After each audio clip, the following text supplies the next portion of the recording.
ॐ पार्थाय प्रतिबोधितां भगवतां नारायणेन स्वयं व्यासेन ग्रथितां पुराणमुनिना मध्ये महाभारतम् अद्वैतामृतवर्षिणीं भगवतीम् अष्टादशाध्यायिनीम् अम्ब त्वामनुसन्दधामि भगवद्गीते भवद्वेषिणी।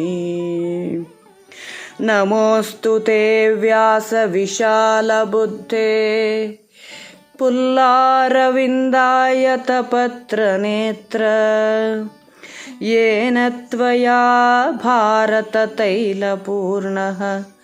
प्रज्वालितो ज्ञानमयः प्रदीपः। प्रपन्नपारिजाताय स्तोत्रवेत्रैकपाणये ज्ञानमुद्राय कृष्णाय गीतामृतदुहे नमः। वसुदेवसुतं देवं कंसचाणूरमर्दनं देवकी परमानन्दं कृष्णं वन्दे जगद्गुरुम्। मूकं करोति वाचालं पङ्गुं लङ्घयते गिरिं यत्कृपातमहं वन्दे परमानन्दमाधवम् परमानन्दमाधवम् परमानन्दमाधवम्। ಭಗವದ್ಗೀತಾ ಪಠಣದ ಯಜ್ಞಕ್ಕೆ ಎಲ್ಲರಿಗೂ ಸ್ವಾಗತ. ಅಧ್ಯಾಯ 1 ಕುರುಕ್ಷೇತ್ರದ ರಣರಂಗದಲ್ಲಿ ಸೇನಾವಲೋಕನ. ಶ್ಲೋಕ 1. ಧೃತರಾಷ್ಟ್ರವಾಚ ಧರ್ಮಕ್ಷೇತ್ರೇ ಕುರುಕ್ಷೇತ್ರೇ ಸಮವೇತಾಯುಯುತ್ಸವಃ ಮಾಮಕಾಃ ಪಾಂಡವೈಶ್ಚೈವ ಕಿಮಕುರ್ವತ ಸಂಜಯ. ಅನುವಾದ. ಧೃತರಾಷ್ಟ್ರನು, ಹೇ ಸಂಜಯ, ಯುದ್ಧಾಪೇಕ್ಷೆಯಿಂದ ನನ್ನ ಮಕ್ಕಳು ಮತ್ತು ಪಾಂಡವರು ಧರ್ಮಕ್ಷೇತ್ರದಲ್ಲಿ ಸೇರಿದ ನಂತರ ಏನು ಮಾಡಿದರು ಎಂದು ಕೇಳಿದನು. ಭಾವಾರ್ಥ. ಗೀತಾ ಮಹಾತ್ಮದಲ್ಲಿ ಸಂಗ್ರಹವಾಗಿ ಹೇಳಿದ ಮತ್ತು ಬಹುಜನರು ಓದುವ ಧರ್ಮಶಾಸ್ತ್ರ ಭಗವದ್ಗೀತೆ. ಕೃಷ್ಣನ ಭಕ್ತರೊಬ್ಬರ ಸಹಾಯವನ್ನು ಪಡೆದು ಸೂಕ್ಷ್ಮವಾಗಿ ಪರಿಶೀಲಿಸುತ್ತಾ ಓದಿ ಸ್ವಪ್ರೇರಿತ ವ್ಯಾಖ್ಯಾನಗಳಿಲ್ಲದೆ ಅದನ್ನು ಅರ್ಥ ಮಾಡಿಕೊಳ್ಳಲು ಪ್ರಯತ್ನಿಸಬೇಕು ಎಂದು ಗೀತಾ ಮಹಾತ್ಮದಲ್ಲಿ ಹೇಳಿದೆ. ಅರ್ಜುನನು ಭಗವದ್ಗೀತೆಯನ್ನು ಕೃಷ್ಣನಿಂದಲೇ ನೇರವಾಗಿ ಕೇಳಿ ತಾನೇ ಉಪದೇಶವನ್ನು ಅರ್ಥ ಮಾಡಿಕೊಂಡ. ಸ್ಪಷ್ಟವಾಗಿ ಅರ್ಥ ಮಾಡಿಕೊಳ್ಳುವ ರೀತಿಗೆ ಇದೇ ಉದಾಹರಣೆ. ಇದು ಗೀತೆಯಲ್ಲೇ ಇದೆ. ಈ ಗುರು ಶಿಷ್ಯ ಪರಂಪರೆಯಲ್ಲಿ ಸ್ವಪ್ರೇರಿತ ವ್ಯಾಖ್ಯಾನವಿಲ್ಲದೆ ಭಗವದ್ಗೀತೆಯನ್ನು ಅರ್ಥ ಮಾಡಿಕೊಳ್ಳುವ ಭಾಗ್ಯಶಾಲಿಯು ಎಲ್ಲ ವೇದಗಳ ಜ್ಞಾನದ ಅಧ್ಯಾಯವನ್ನೂ ಜಗತ್ತಿನ ಎಲ್ಲ ಧರ್ಮಗ್ರಂಥಗಳ ಅಧ್ಯಯನವನ್ನು ಮೀರುತ್ತಾನೆ. ಇತರ ಧರ್ಮಗ್ರಂಥಗಳಲ್ಲಿ ಇರುವುದೆಲ್ಲವೂ ಓದುಗನಿಗೆ ಭಗವದ್ಗೀತೆಯಲ್ಲಿ ದೊರೆಯುತ್ತದೆ. ಜೊತೆಗೆ ಬೇರೆಲ್ಲೂ ದೊರೆಯದಿರುವುದು ಇಲ್ಲಿದೆ. ಇದು ಗೀತೆಯ ವಿಶಿಷ್ಟ ಸಾಧನೆ. ಇದು ಪರಿಪೂರ್ಣವಾದ ಧರ್ಮಶಾಸ್ತ್ರ, ಏಕೆಂದರೆ ಇದು ದೇವೋತ್ತಮ ಪರಮಪುರುಷನಾದ ಶ್ರೀಕೃಷ್ಣನ ನೇರವಾದ ಮಾತು. ಮಹಾಭಾರತದಲ್ಲಿ ವರ್ಣಿಸಿರುವಂತೆ ಧೃತರಾಷ್ಟ್ರನು ಸಂಜಯನು ಚರ್ಚಿಸಿದ ವಿಷಯಗಳು ಈ ಸಿದ್ಧಾಂತದ ಮೂಲತತ್ವ. ಈ ಸಿದ್ಧಾಂತವು ಕುರುಕ್ಷೇತ್ರದ ರಣಭೂಮಿಯಲ್ಲಿ ರೂಪಿತವಾಯಿತು ಎಂದು ತಿಳಿಯಲಾಗಿದೆ. ವೇದಯುಗದಷ್ಟು ನೆನಪಿಗೆ ಮೀರಿದ ಪ್ರಾಚೀನ ಕಾಲದಿಂದ ಕುರುಕ್ಷೇತ್ರವು ಪವಿತ್ರವಾದ ಯಾತ್ರಾ ಸ್ಥಳವಾಗಿದೆ. ಶ್ರೀಕೃಷ್ಣನೇ ಭೂಮಿಯ ಮೇಲಿದ್ದಾಗ ಮಾನವ ಕುಲದ ಮಾರ್ಗದರ್ಶನಕ್ಕಾಗಿ ಇದನ್ನು ಹೇಳಿದ. ಧರ್ಮಕ್ಷೇತ್ರ, ಧಾರ್ಮಿಕ ವಿಧಿಗಳು ನಡೆಯುವ ಕ್ಷೇತ್ರ ಎನ್ನುವ ಶಬ್ದ ಮಹತ್ವದ್ದು. ಏಕೆಂದರೆ ಕುರುಕ್ಷೇತ್ರ ರಣರಂಗದಲ್ಲಿ ದೇವೋತ್ತಮ ಪರಮಪುರುಷನೇ ಅರ್ಜುನನ ಪಕ್ಷದಲ್ಲಿದ್ದ. ಕೌರವರ ತಂದೆಯಾದ ಧೃತರಾಷ್ಟ್ರನಿಗೆ ತನ್ನ ಮಕ್ಕಳು ಕಟ್ಟ ಕಡೆಗೆ ವಿಜಯವನ್ನು ಸಂಪಾದಿಸುತ್ತಾರೆಯೇ ಎನ್ನುವುದರಲ್ಲಿ ತೀವ್ರ ಸಂದೇಹವಿತ್ತು. ಅವನು ಸಂದೇಹಗ್ರಸ್ತನಾಗಿ ತನ್ನ ಸಹಾಯಕ ಸಂಜಯನನ್ನು ಅವರು ಏನು ಮಾಡಿದರು ಎಂದು ಪ್ರಶ್ನಿಸಿದ. ತನ್ನ ಮಕ್ಕಳು, ತನ್ನ ತಮ್ಮ ಪಾಂಡುವಿನ ಮಕ್ಕಳು ಘನಘೋರ ಸಮರಕ್ಕಾಗಿ ಕುರುಕ್ಷೇತ್ರ ರಣಭೂಮಿಯಲ್ಲಿ ನೆರೆದಿದ್ದರು ಎಂದು ಅವನಿಗೆ ಖಚಿತವಾಗಿ ತಿಳಿದಿತ್ತು. ಆದರೂ ಅವನ ಪ್ರಶ್ನೆ ಮಹತ್ವದ್ದು.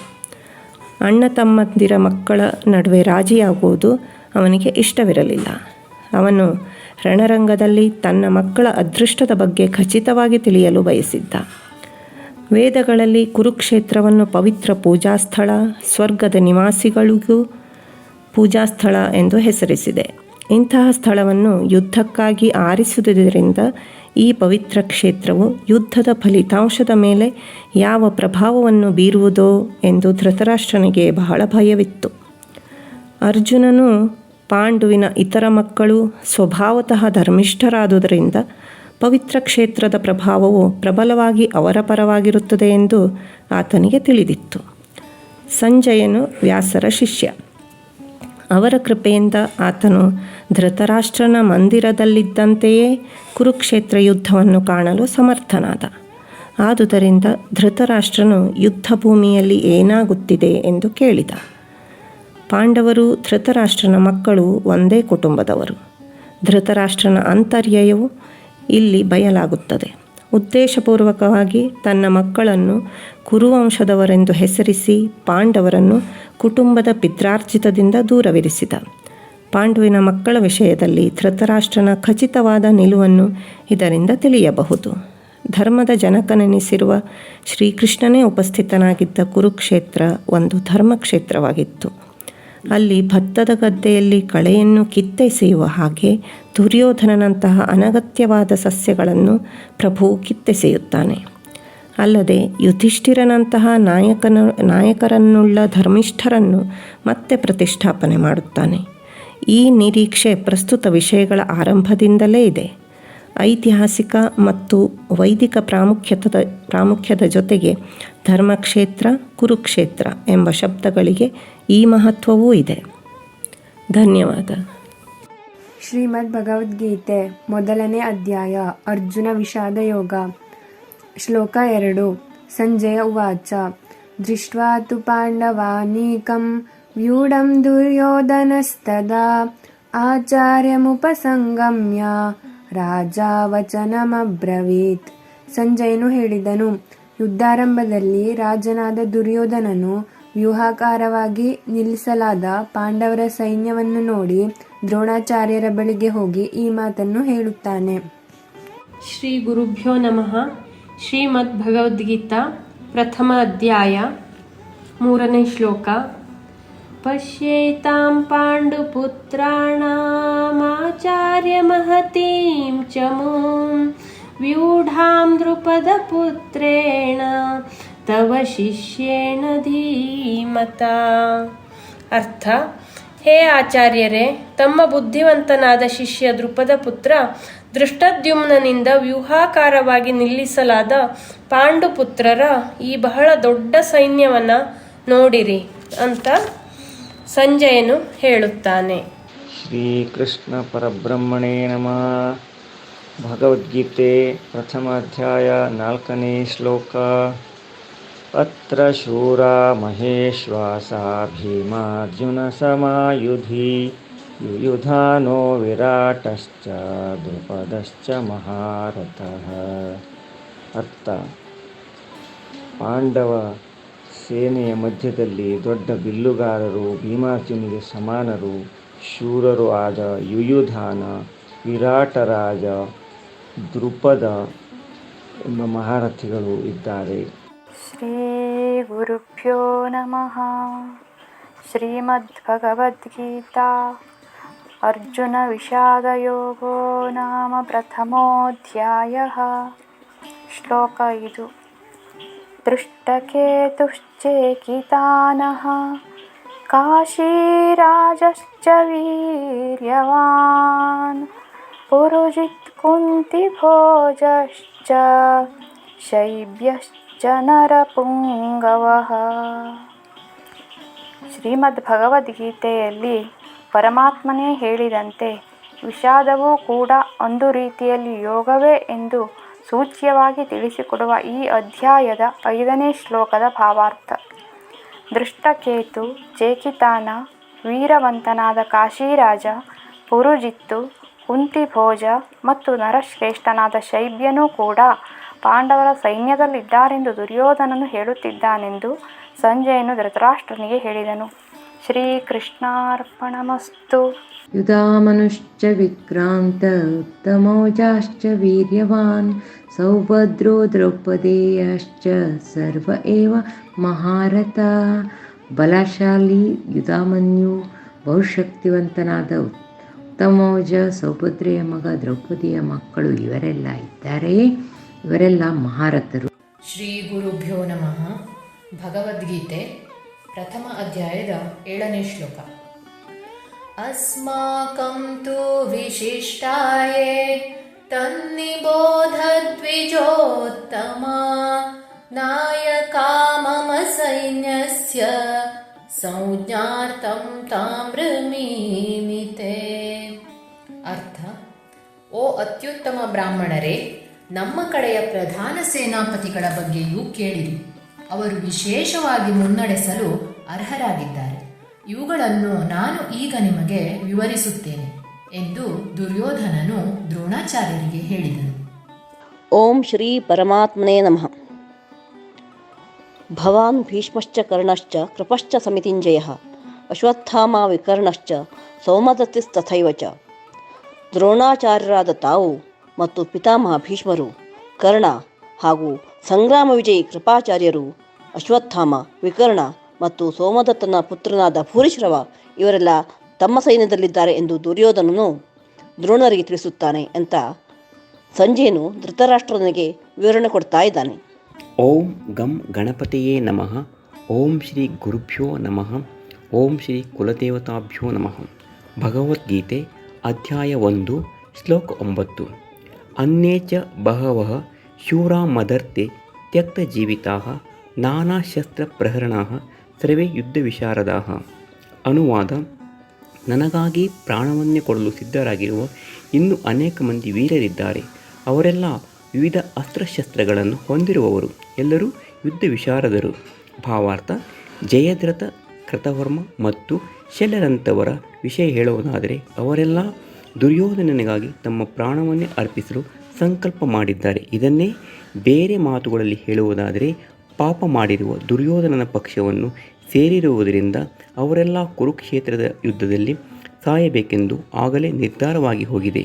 ದುರ್ಯೋಧನ ಮಾತ್ರ ಈ ಎಲ್ಲ ಸ್ನೇಹಿತರ ಬಲವು ಒಂದುಗೂಡಿರುವುದರಿಂದ ವಿಜಯವು ತನ್ನದೇ ಎಂದು ವಿಶ್ವಾಸ ಹೊಂದಿದ್ದಾನೆ. ಧನ್ಯವಾದಗಳು.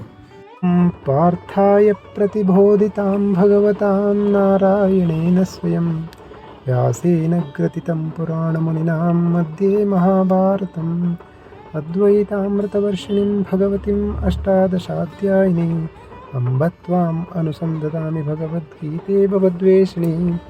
ನಮಸ್ಕಾರ. ಈಗ ಭಗವದ್ಗೀತೆ 1ನೇ ಅಧ್ಯಾಯದ 10ನೇ ಶ್ಲೋಕವನ್ನು ಓದ್ತಾ ಇದ್ದೀನಿ. ಅಪರ್ಯಾಪ್ತಂ ತದಸ್ಮಾಕಂ ಬಲಂ ಭೀಷ್ಮಾಭಿರಕ್ಷಿತಂ ಪರ್ಯಾಪ್ತಂ ತು ಇದಮೇತೇಷಾಂ ಬಲಂ ಭೀಮಾಭಿರಕ್ಷಿತಂ. ಇದರ ಅರ್ಥ: ನಮ್ಮ ಶಕ್ತಿಯು ಅಳತೆಯನ್ನು ಮೀರಿದ್ದು. ತಾತ ಭೀಷ್ಮರಿಂದ ನಮಗೆ ಪರಿಪೂರ್ಣ ರಕ್ಷಣೆ ದೊರೆತಿದೆ. ಭೀಮನು ಎಚ್ಚರದಿಂದ ರಕ್ಷಿಸುತ್ತಿರುವ ಪಾಂಡವ ಶಕ್ತಿಯಾದರೂ ಬಲು ಮಿತವಾದುದು ಅಂತ ದುರ್ಯೋಧನ ದ್ರೋಣಾಚಾರ್ಯರಿಗೆ ತಮ್ಮ ಕೌರವ ಸೈನ್ಯ ಹಾಗೂ ಪಾಂಡವರ ಸೈನ್ಯವನ್ನು ತುಲನೆ ಮಾಡ್ತಾ ಹೇಳ್ತಾ ಇದ್ದಾನೆ. ಇಲ್ಲಿ ದುರ್ಯೋಧನ ಪ್ರಕಾರ ದುರ್ಯೋಧನ ಒಬ್ಬನೇ ಅಲ್ಲ, ಯಾರ ಆ ಕ್ಷಣದಲ್ಲಿ ನೋಡಿದ್ರೂ ಕೌರವರ ಸೈನ್ಯ ಬಲಿಷ್ಠವಾದುದು. ಯಾಕೆಂದರೆ ಭೀಷ್ಮಾಚಾರ್ಯ ಮತ್ತು ದ್ರೋಣಾಚಾರ್ಯನ ಆ ತನಕ ಸೋಲಿಸಿದವರೇ ಇರಲಿಲ್ಲ. ಆದರೆ ದುರ್ಯೋಧನ ಒಂದು ಶಕ್ತಿಯನ್ನು ಬರ್ತಿದ್ದಾನೆ, ಅದೇ ಶ್ರೀಕೃಷ್ಣ. ನಾನು ಇಲ್ಲೊಂದು ಪಾಯಿಂಟ್ ಹೇಳಬೇಕು. ನನಗೆ ಶ್ರೀಕೃಷ್ಣ ಮತ್ತು ಭಗವದ್ಗೀತೆ ನೆನಪಾದಾಗ ಒಂದು ಪ್ರಶ್ನೆ ತುಂಬ ಚಿಕ್ಕವನಿಂದ ಬರ್ತಾಯಿತ್ತು. ಅದೇನು ಅಂದರೆ, ಬಹುಶಃ ನಿಮಗೂ ಬರ್ತಾಯಿತ್ತು ಏನೋ ಗೊತ್ತಿಲ್ಲ. ಅದೇನು ಅಂದರೆ, ಎಲ್ಲರನ್ನ ಬಿಟ್ಟು ಶ್ರೀಕೃಷ್ಣ ಅರ್ಜುನನಿಗೆ ಮಾತ್ರ ಭಗವದ್ಗೀತೆಯನ್ನು ಉಪದೇಶ ಮಾಡ್ತಾನೆ. ಯಾಕೆಂದರೆ ಧರ್ಮರಾಯ ಇದ್ದ, ಸಹದೇವ ಇದ್ದ, ಭೀಷ್ಮಾಚಾರ್ಯರಿದ್ದರು, ದ್ರೋಣಾಚಾರ್ಯರಿದ್ದರು, ಅಥವಾ ಇನ್ನು ಅಪೋಸಿಟಾಗಿ ಹೇಳಬೇಕಂದ್ರೆ ದುರ್ಯೋಧನಿಗೆ ಹೇಳ್ಬೋದಿತ್ತು, ಯಾಕೆಂದ್ರೆ ಮಾತು ಕೇಳ್ತಾ ಇರಲಿಲ್ಲ ಅಂತ. ಸೊ ಅದೆಲ್ಲರನ್ನೂ ಬಿಟ್ಟು ಯಾಕೆ ಅರ್ಜುನಿಗೆ ಭಗವದ್ಗೀತೆ ಹೇಳ್ದ? ಅದು ಉಪದೇಶ ಮಾಡುವ ಸ್ಥಳನೂ ಅಲ್ಲ, ಅದು ಇಲ್ಲಿ ರಣಾಂಗಣದಲ್ಲಿ ಹೇಳ್ದ. ಯಾಕೆ ಅಂತ ನನ್ನ ಕ್ವಶನ್ ತುಂಬ ದಿವಸದಿಂದ ಕಾಡ್ತಾ ಇತ್ತು. ಈಗೊಂದು ಸ್ವಲ್ಪ ದಿನಗಳ ಹಿಂದೆ ನಮ್ಮ ಬ್ರಹ್ಮಾನಂದರದೊಂದು ಎಲ್ಲೋ ಒಂದು ಬರಹವನ್ನು ಓದ್ತಾ ಇದ್ದಾಗ ಅದಕ್ಕೆ ನನಗೆ ಸರಿ ಅನಿಸುವಂಥದ್ದೊಂದು ಉತ್ತರ ಸಿಕ್ಕಿದೆ ಅಂತ ಅಂದ್ಕೊಂಡಿದ್ದೀನಿ. ಅದು ಏನು ಅಂದರೆ, ಭಗವದ್ಗೀತೆಯನ್ನು ಅರ್ಜುನಿಗೆ ಯಾಕೆ ಹೇಳ್ದ ಅಂದರೆ, ಅರ್ಜುನ ನಿಮ್ಮಂತೆ ಇರುವಂಥ ಮನುಷ್ಯ. ಅಂದರೆ ನಮಗೆ ಹೇಗೆ ಒಂದು ಸಲ ಭಕ್ತಿ ಬರುತ್ತೆ, ಒಂದು ಸಲ ಇಲ್ಲ ಅನಿಸುತ್ತೆ, ಒಂದು ಸಲ ಆಸ್ತಿಕರು, ಒಂದು ಸಲ ನಾಸ್ತಿಕರು. ನಾವು ನಂಬ್ತೀವಿ, ನಂಬಲ್ಲ, ಆ ಥರ ನಮ್ಮದು. ಅದೇ ಥರ ಅರ್ಜುನೂ ಸಹ. ಯಾಕೆಂದರೆ ಅವನು ಇದಕ್ಕೆ ತೀರ್ಥಯಾತ್ರೆಗೆ ಅಂತ ಹೋದ, 2 ಮದುವೆ ಮಾಡ್ಕೊಂಬಂದ. ಆಮೇಲೆ ಕೃಷ್ಣನನ್ನು ಅಂದರೆ ಯುದ್ಧದಲ್ಲಿ ತಾನೇ ಎಲ್ಲವನ್ನು ಮಾಡದೆ ಅಂದ.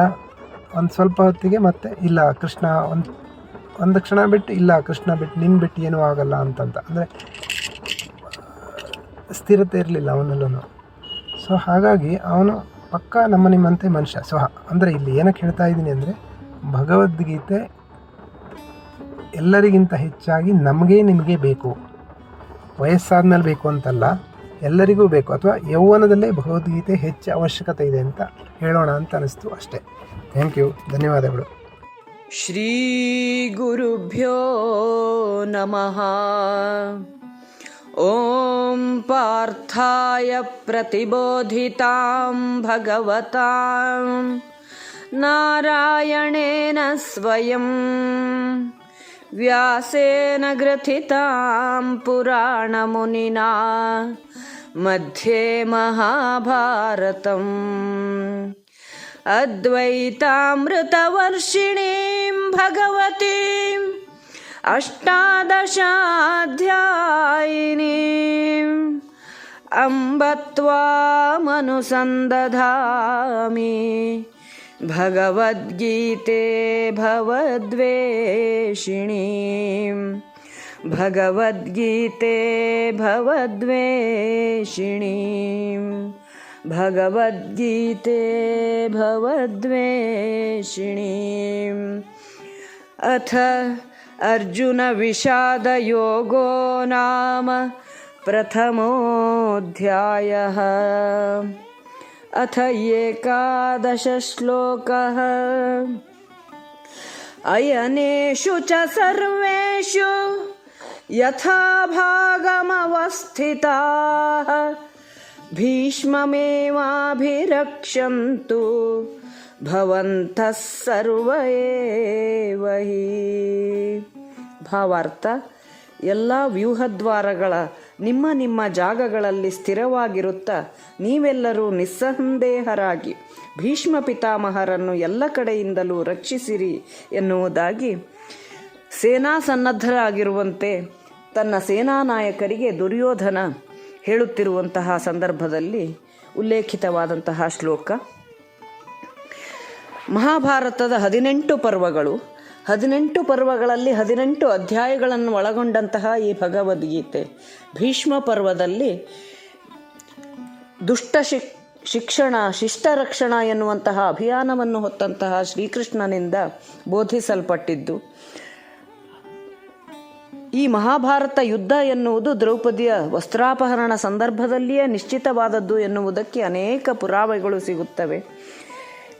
ಈ ಮೂಲಕವಾಗಿ ನಾವು ತಿಳಿದುಕೊಳ್ಳುವುದೇನೆಂದರೆ, ಕೇವಲ ಶ್ಲೋಕವನ್ನು ಓದುವುದಲ್ಲ, ಮಾನವನಿಗೆ ಬೇಕಾದಂತಹ, ಮಾನವನ ಬದುಕಿಗೆ ಬೇಕಾದಂತಹ ಅನೇಕ ಭಾವಾತ್ಮಕ ಸಂಬಂಧಗಳಿನ ಕುರಿತಾಗಿ, ಕರ್ಮಬಂಧಗಳ ಕುರಿತಾಗಿಯೂ ಇದರಿಂದ ನಾವು ತಿಳಿದುಕೊಳ್ಳಬಹುದಾಗಿದೆ ಎನ್ನುವುದನ್ನು ಅರಿತು ನಮ್ಮ ಆರೋಗ್ಯದಲ್ಲಿ ಹಾಗೆಯೂ ಸಾಮಾಜಿಕ ಕಾರ್ಯಕ್ಷೇತ್ರಗಳಲ್ಲಿ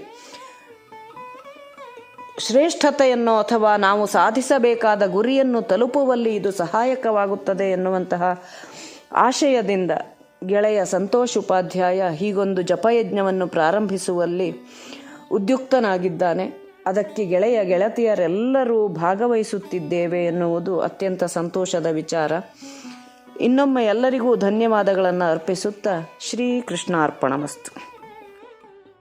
ಓಂ ಪಾರ್ಥಾಯ ಪ್ರತಿಬೋಧಿತಾಂ ಭಗವತಾ ನಾರಾಯಣೇನ ಸ್ವಯಂ ವ್ಯಾಸೇನ ಗ್ರಥಿತಾಂ ಪುರಾಣಮುನಿನಾ ಮಧ್ಯೆ ಮಹಾಭಾರತಂ ಅದ್ವೈತಾಮೃತವರ್ಷಿಣೀಂ ಭಗವತೀಂ ಅಷ್ಟಾದಶಾಧ್ಯಾಯಿನೀಂ ಅಂಬ ತ್ವಾಮನುಸಂದಧಾಮಿ ಭಗವದ್ ಗೀತೆ ಭವದ್ವೇಷಿಣೀಂ.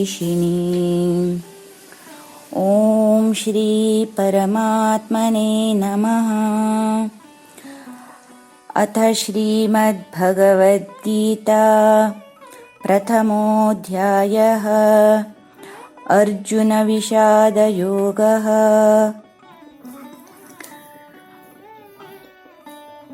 12ನೇ ಶ್ಲೋಕ. ತಸ್ಯ ಸಂಜನಯನ್ ಹರ್ಷಂ ಕುರುವೃದ್ಧಃ ಪಿತಾಮಹಃ ಸಿಂಹನಾದಂ ವಿನದ್ಯೋಚ್ಛೈಃ ಶಂಖಂ ದದ್ಮೌ ಪ್ರತಾಪವಾನ್.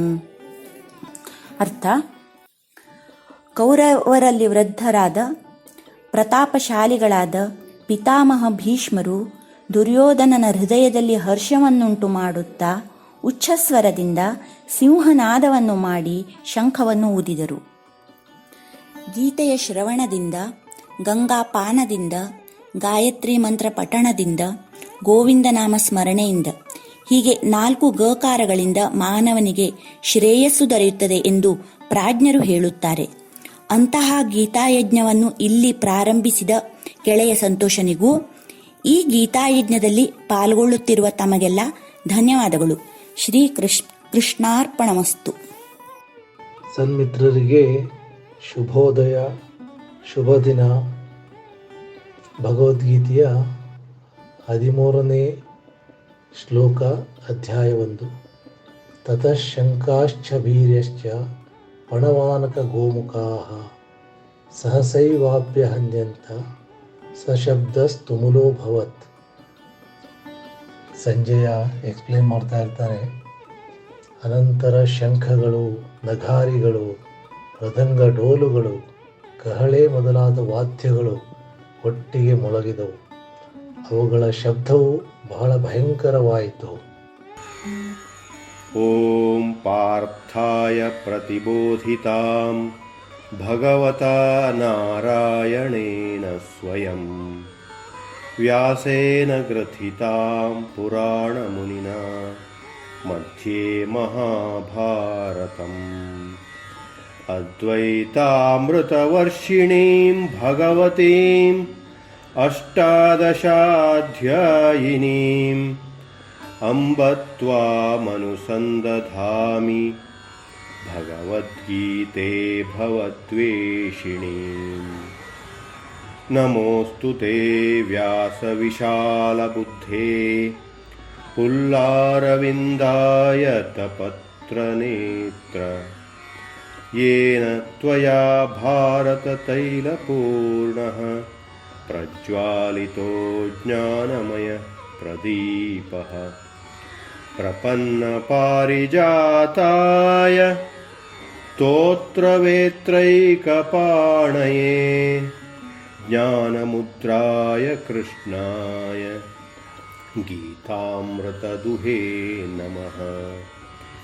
ವಸುದೇವಸುತಂ ದೇವಂ ಕಂಸಚಾಣೂರಮರ್ದನಂ ದೇವಕೀ ಪರಮಾನಂದಂ ಕೃಷ್ಣಂ ವಂದೇ ಜಗದ್ಗುರುಂ. ಮೂಕಂ ಕರೋತಿ ವಾಚಾಲಂ ಪಂಗುಂ ಲಂಘಯತೆ ಗಿರಿಂ ಯತ್ಕೃಪಾತಮಹಂ ವಂದೇ ಪರಮಾನಂದಮಾಧವಂ.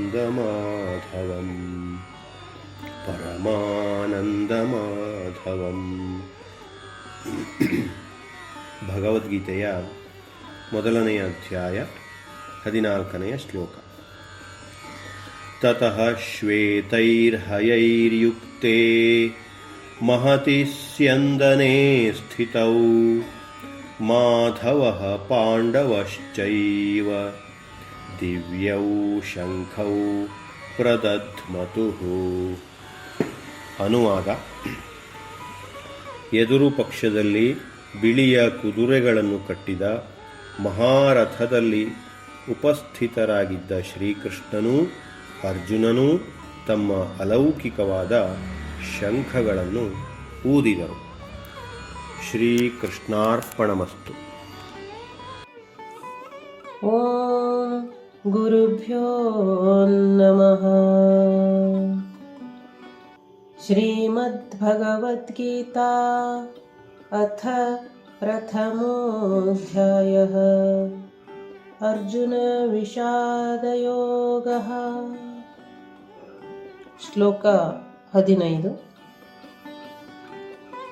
ಪಾಂಚಜನ್ಯಂ ಋಷಿಕೇಶೋ ದೇವದತ್ತಂ ಧನಂಜಯಃ ಪೌಂಡ್ರಂ ದಧ್ಮೌ ಮಹಾಶಂಖಂ ಭೀಮಕರ್ಮಾವೃಕೋದರಃ. ಪಾಂಚಜನ್ಯಂ ಋಷಿಕೇಶೋ ದೇವದತ್ತಂ ಧನಂಜಯಃ ಪೌಂಡ್ರಂ ದಧ್ಮೌ ಮಹಾಶಂಖಂ ಭೀಮಕರ್ಮಾವೃಕೋದರಃ. ಋಷಿಕೇಶನು ತನ್ನ ಪಾಂಚಜನ್ಯವೆನ್ನುವ ಶಂಖವನ್ನು, ಅರ್ಜುನನು ದೇವದತ್ತವನ್ನು, ವೃಕೋದರನು ಮತ್ತು ಅದ್ಭುತ ಸಾಹಸಗಳನ್ನು ಮಾಡಬಲ್ಲವನೂ ಆದ ಭೀಮನು ಪೌಂಡ್ರವೆನ್ನುವ ಮಹಾಶಂಖವನ್ನು ಊದಿದರು. ಭಾವಾರ್ಥ: ಈ ಶ್ಲೋಕದಲ್ಲಿ ಕೃಷ್ಣನನ್ನು ಋಷಿಕೇಶ ಎಂದು ಕರೆದಿದೆ. ಏಕೆಂದರೆ ಅವನು ಎಲ್ಲ ಇಂದ್ರಿಯಗಳ ಒಡೆಯ. ಜೀವಿಗಳೆಲ್ಲ ಅವನ ಅವಿಭಾಜ್ಯ ಅಂಶಗಳು. ಆದ್ದರಿಂದ ಜೀವಿಗಳ ಇಂದ್ರಿಯಗಳು ಕೂಡ ಅವನ ಇಂದ್ರಿಯಗಳ ಅವಿಭಾಜ್ಯ ಅಂಗ. ನಿರಾಕಾರವಾದಿಗಳು ಜೀವಿಗಳಿಗೆ ಇಂದ್ರಿಯಗಳಿವೆ ಎನ್ನುವುದಕ್ಕೆ ವಿವರಣೆ ಕೊಡಲಾರರು. ಆದುದರಿಂದ ಅವರು ಎಲ್ಲ ಜೀವಿಗಳನ್ನು ಇಂದ್ರಿಯ ರಹಿತರು ಅಥವಾ ನಿರಾಕಾರ ಎಂದು ವರ್ಣಿಸಲು ಕಾತರರಾಗಿರುತ್ತಾರೆ. ಎಲ್ಲ ಜೀವಿಗಳ ಹೃದಯಗಳಲ್ಲಿ ನೆಲೆಸಿರುವ ಭಗವಂತನು ಅವರ ಇಂದ್ರಿಯಗಳನ್ನು ನಿರ್ದೇಶಿಸುತ್ತಾನೆ.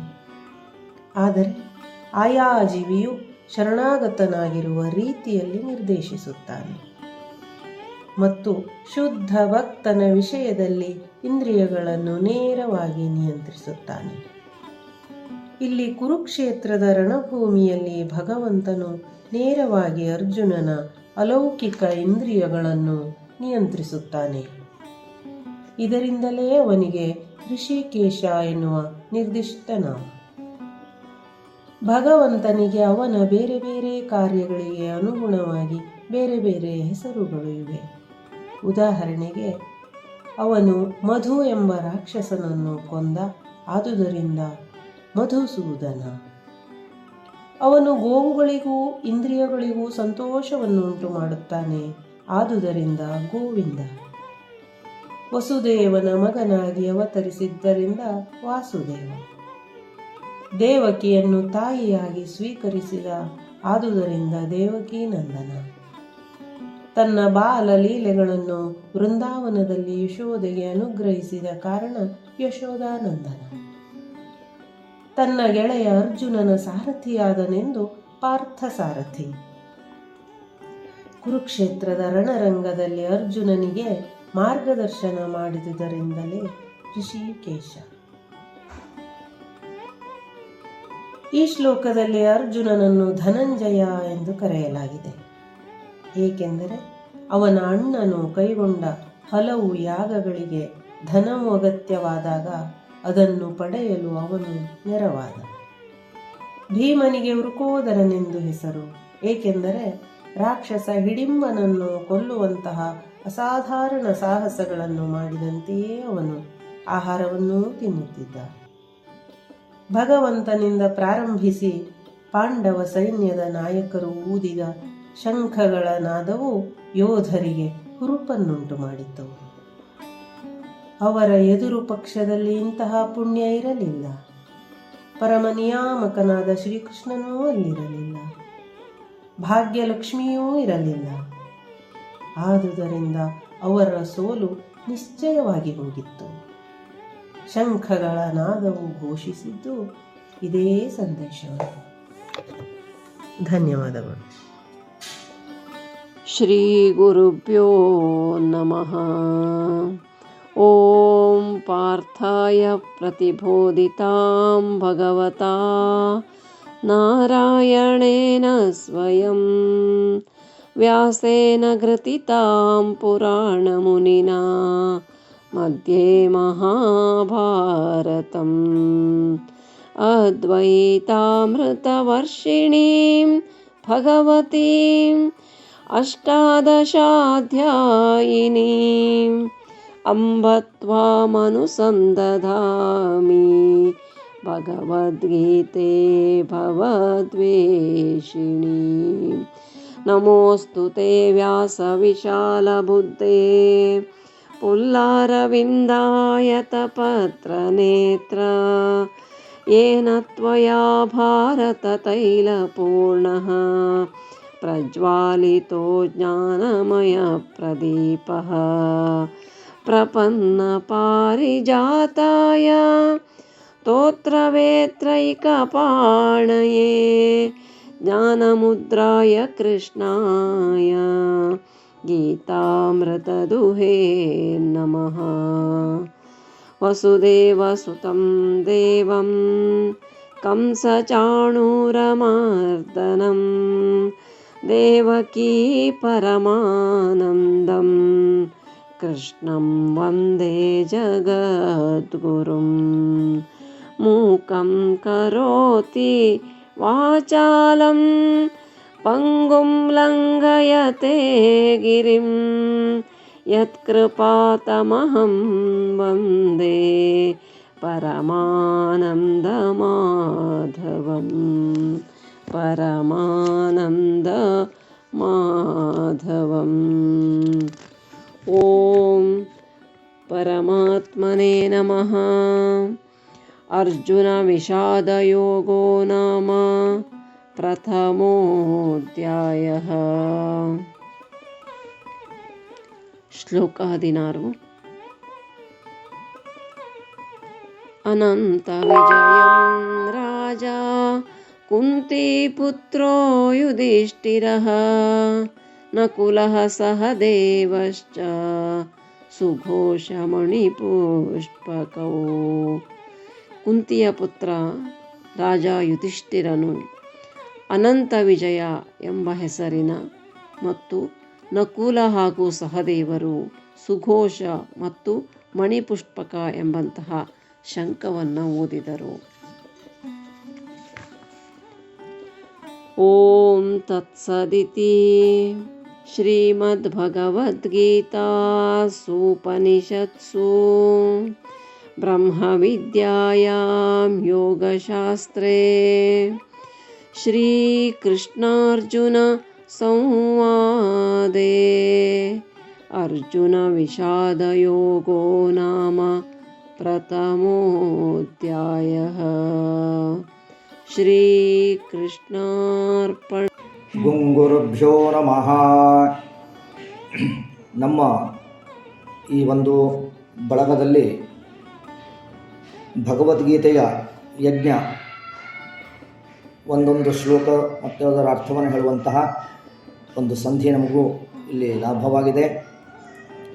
ಇವತ್ತು 17 ಮತ್ತು 18ನೇ ಶ್ಲೋಕ ಎರಡನ್ನೂ ನಾನು ಇಲ್ಲಿ ಹೇಳ್ತಾ ಇದ್ದೇನೆ. ಕಾರಣ ಆ ಎರಡೂ ಒಂದಕ್ಕೊಂದು ಸಂಬಂಧ ಇದ್ದಂತಹ ಎರಡು ಶ್ಲೋಕಗಳು ಇದ್ದಾವೆ. ಆ ಕಾರಣಕ್ಕೆ ಎರಡೂ ಶ್ಲೋಕಗಳನ್ನು ನಾನು ಇಲ್ಲಿ ಹೇಳ್ತೇನೆ. ಓಂ ನಮೋ ಭಗವತೆ ವಾಸುದೇವಾಯ. ಕಾಶ್ಯಶ್ಚ ಪರಮೇಶ್ವಾಸಃ ಶಿಖಂಡಿ ಚ ಮಹಾರಥಃ ದುಷ್ಟದ್ಯುಮ್ನೋ ವಿರಾಟಶ್ಚ ಸಾತ್ಯಕಿಶ್ಚಾಪರಾಜಿತಃ.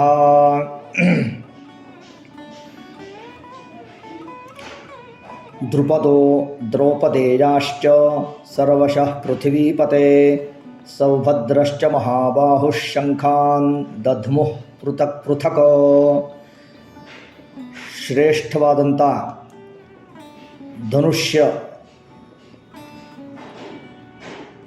ಧನುರ್ಧಾರಿ ಕಾಶಿ ರಾಜ ಮತ್ತು ಮಹಾರಥಿ ಶಿಖಂಡಿ, ಹಾಗೆ ದೃಷ್ಟದ್ಯುಮ್ನ ಮತ್ತು ರಾಜ ವಿರಾಟ್, ಅಲ್ಲದೆ ಅಜೇಯ ಸಾತ್ಯಕಿ ರಾಜ ದ್ರುಪದ, ಹಾಗೆಯೇ ದ್ರೌಪದಿಯ 5 ಪುತ್ರರು ಮತ್ತು ಮಹಾಬಾಹು ಸುಭದ್ರಾ ಪುತ್ರನಾದಂಥ ಅಭಿಮನ್ಯು, ಇವರೆಲ್ಲರೂ ಹೇ ರಾಜನ್ ಅವರವರ ಶಂಖನಾದಗಳನ್ನು ಮಾಡ್ತಾ ಇದ್ದಾರೆ. ಓಂ ಸ್ವಸ್ತಿ. झालाय का बघ बघ नाही तर परत मला SHP 90 ರೋಲ್ ನಂಬರ್ 19. ಭಗವದ್ಗೀತೆ ಓದ್ತಾ ಇದ್ದವ ವಿವಿ. ಭಗವದ್ಗೀತೆ 1ನೇ ಅಧ್ಯಾಯಕ್ಕೆ ವಿಷಾದ ಯೋಗ ಹೇಳ್ತಾ. ಈ ಅಧ್ಯಾಯದಲ್ಲಿ ಪಾಂಡವರು ಮತ್ತು ಕೌರವರ ಸೇನೆಗಳ ಪ್ರಮುಖ ಯೋಧರ ಲೆಕ್ಕಾಚಾರ, ಶಂಖದ ಧ್ವನಿ, ಅರ್ಜುನನಿಂದ ಸೇನೆಯ ತಪಾಸಣೆ ಪ್ರಸಂಗ ಮತ್ತು ಅರ್ಜುನನ ಹೇಣಿತನ, ವಾತ್ಸಲ್ಯ ಮತ್ತು ದುಃಖದ ಮಾತು ಇದ್ದು. ಪಾಂಡವರು ಮತ್ತು ಕೌರವರು ಎಂಬ 2 ಗುಂಪುಗಳ ಅಣ್ಣ ತಮ್ಮಂದಿರ ಎದುರಿಗೆ ಸಿಕ್ಕಾಗ ಆದ ಆಕರ್ಷಣೆ ಬಗ್ಗೆ ಹೇಳಿದ್ದ. ಅರ್ಜುನ ತನ್ನ ಅಣ್ಣ ತಮ್ಮಂದಿರನ್ನು ಕೊಂದು ಜಯ ಪಡೆದರೂ ಅದು ತನಗೆ ಖುಷಿ ಆಗಿಲ್ಲೇ, ಪಶ್ಚಾತ್ತಾಪ ಆತು ಹೇಳ್ತಾ. ಗುರುಭ್ಯೋ ನಮಃ. ಶ್ರೀಮದ್ ಭಗವದ್ಗೀತಾ ಅರ್ಜುನ ವಿಷಾದ ಯೋಗೋ ನಾಮ ಪ್ರಥಮೋಧ್ಯಾಯ.